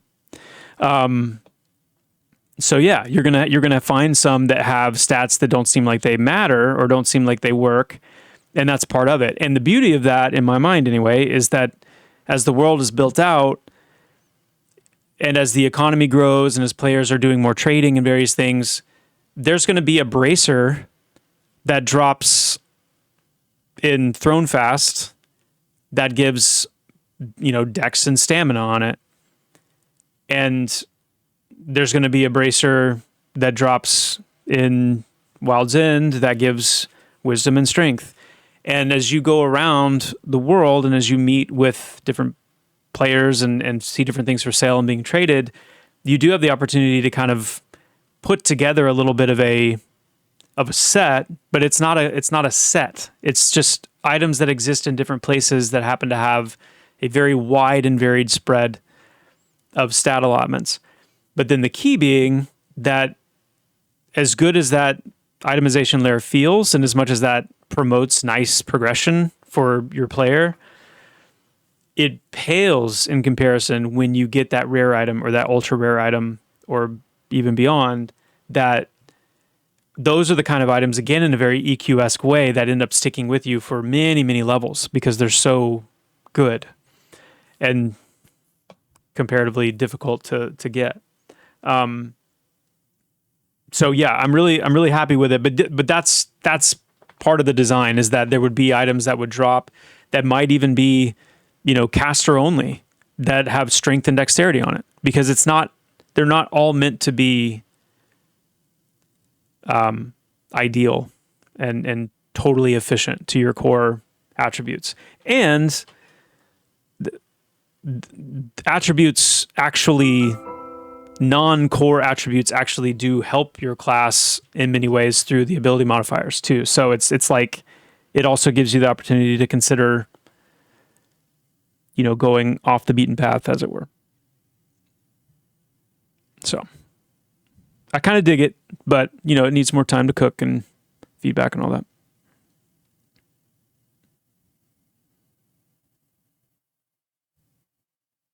Gotcha. Yeah, the really vicious. It was a great question, because it gives the opportunity to kind of illuminate the fact that, yeah, if you see something drop and it's, it's got strength and dexterity on it, but it's only caster usable, that is intended. Yeah, it's kind of that, the EQ way of handling this kind of itemization, I would say.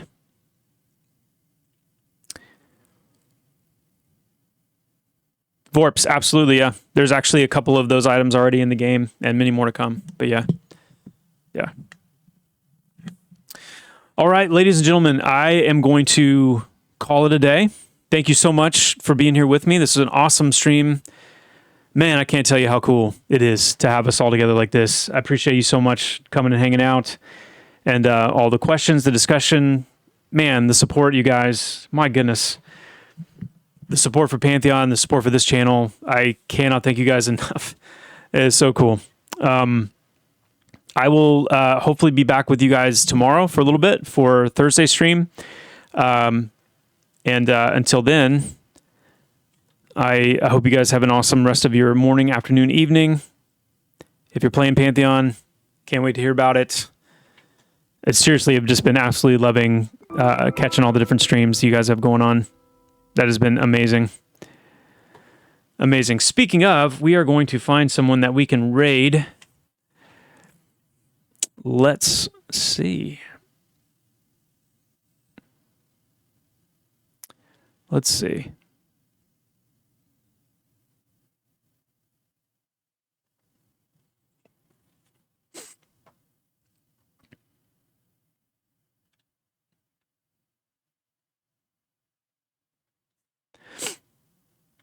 I do my best, just because it needs to be said, I do my best to try and vary, who I raid, because I want to, there are like regular streamers who have a reasonably sized following and get a good amount of turnout. And I want to give love to those streamers as well, because they're doing an amazing job of sharing Pantheon with a larger community and growing their communities.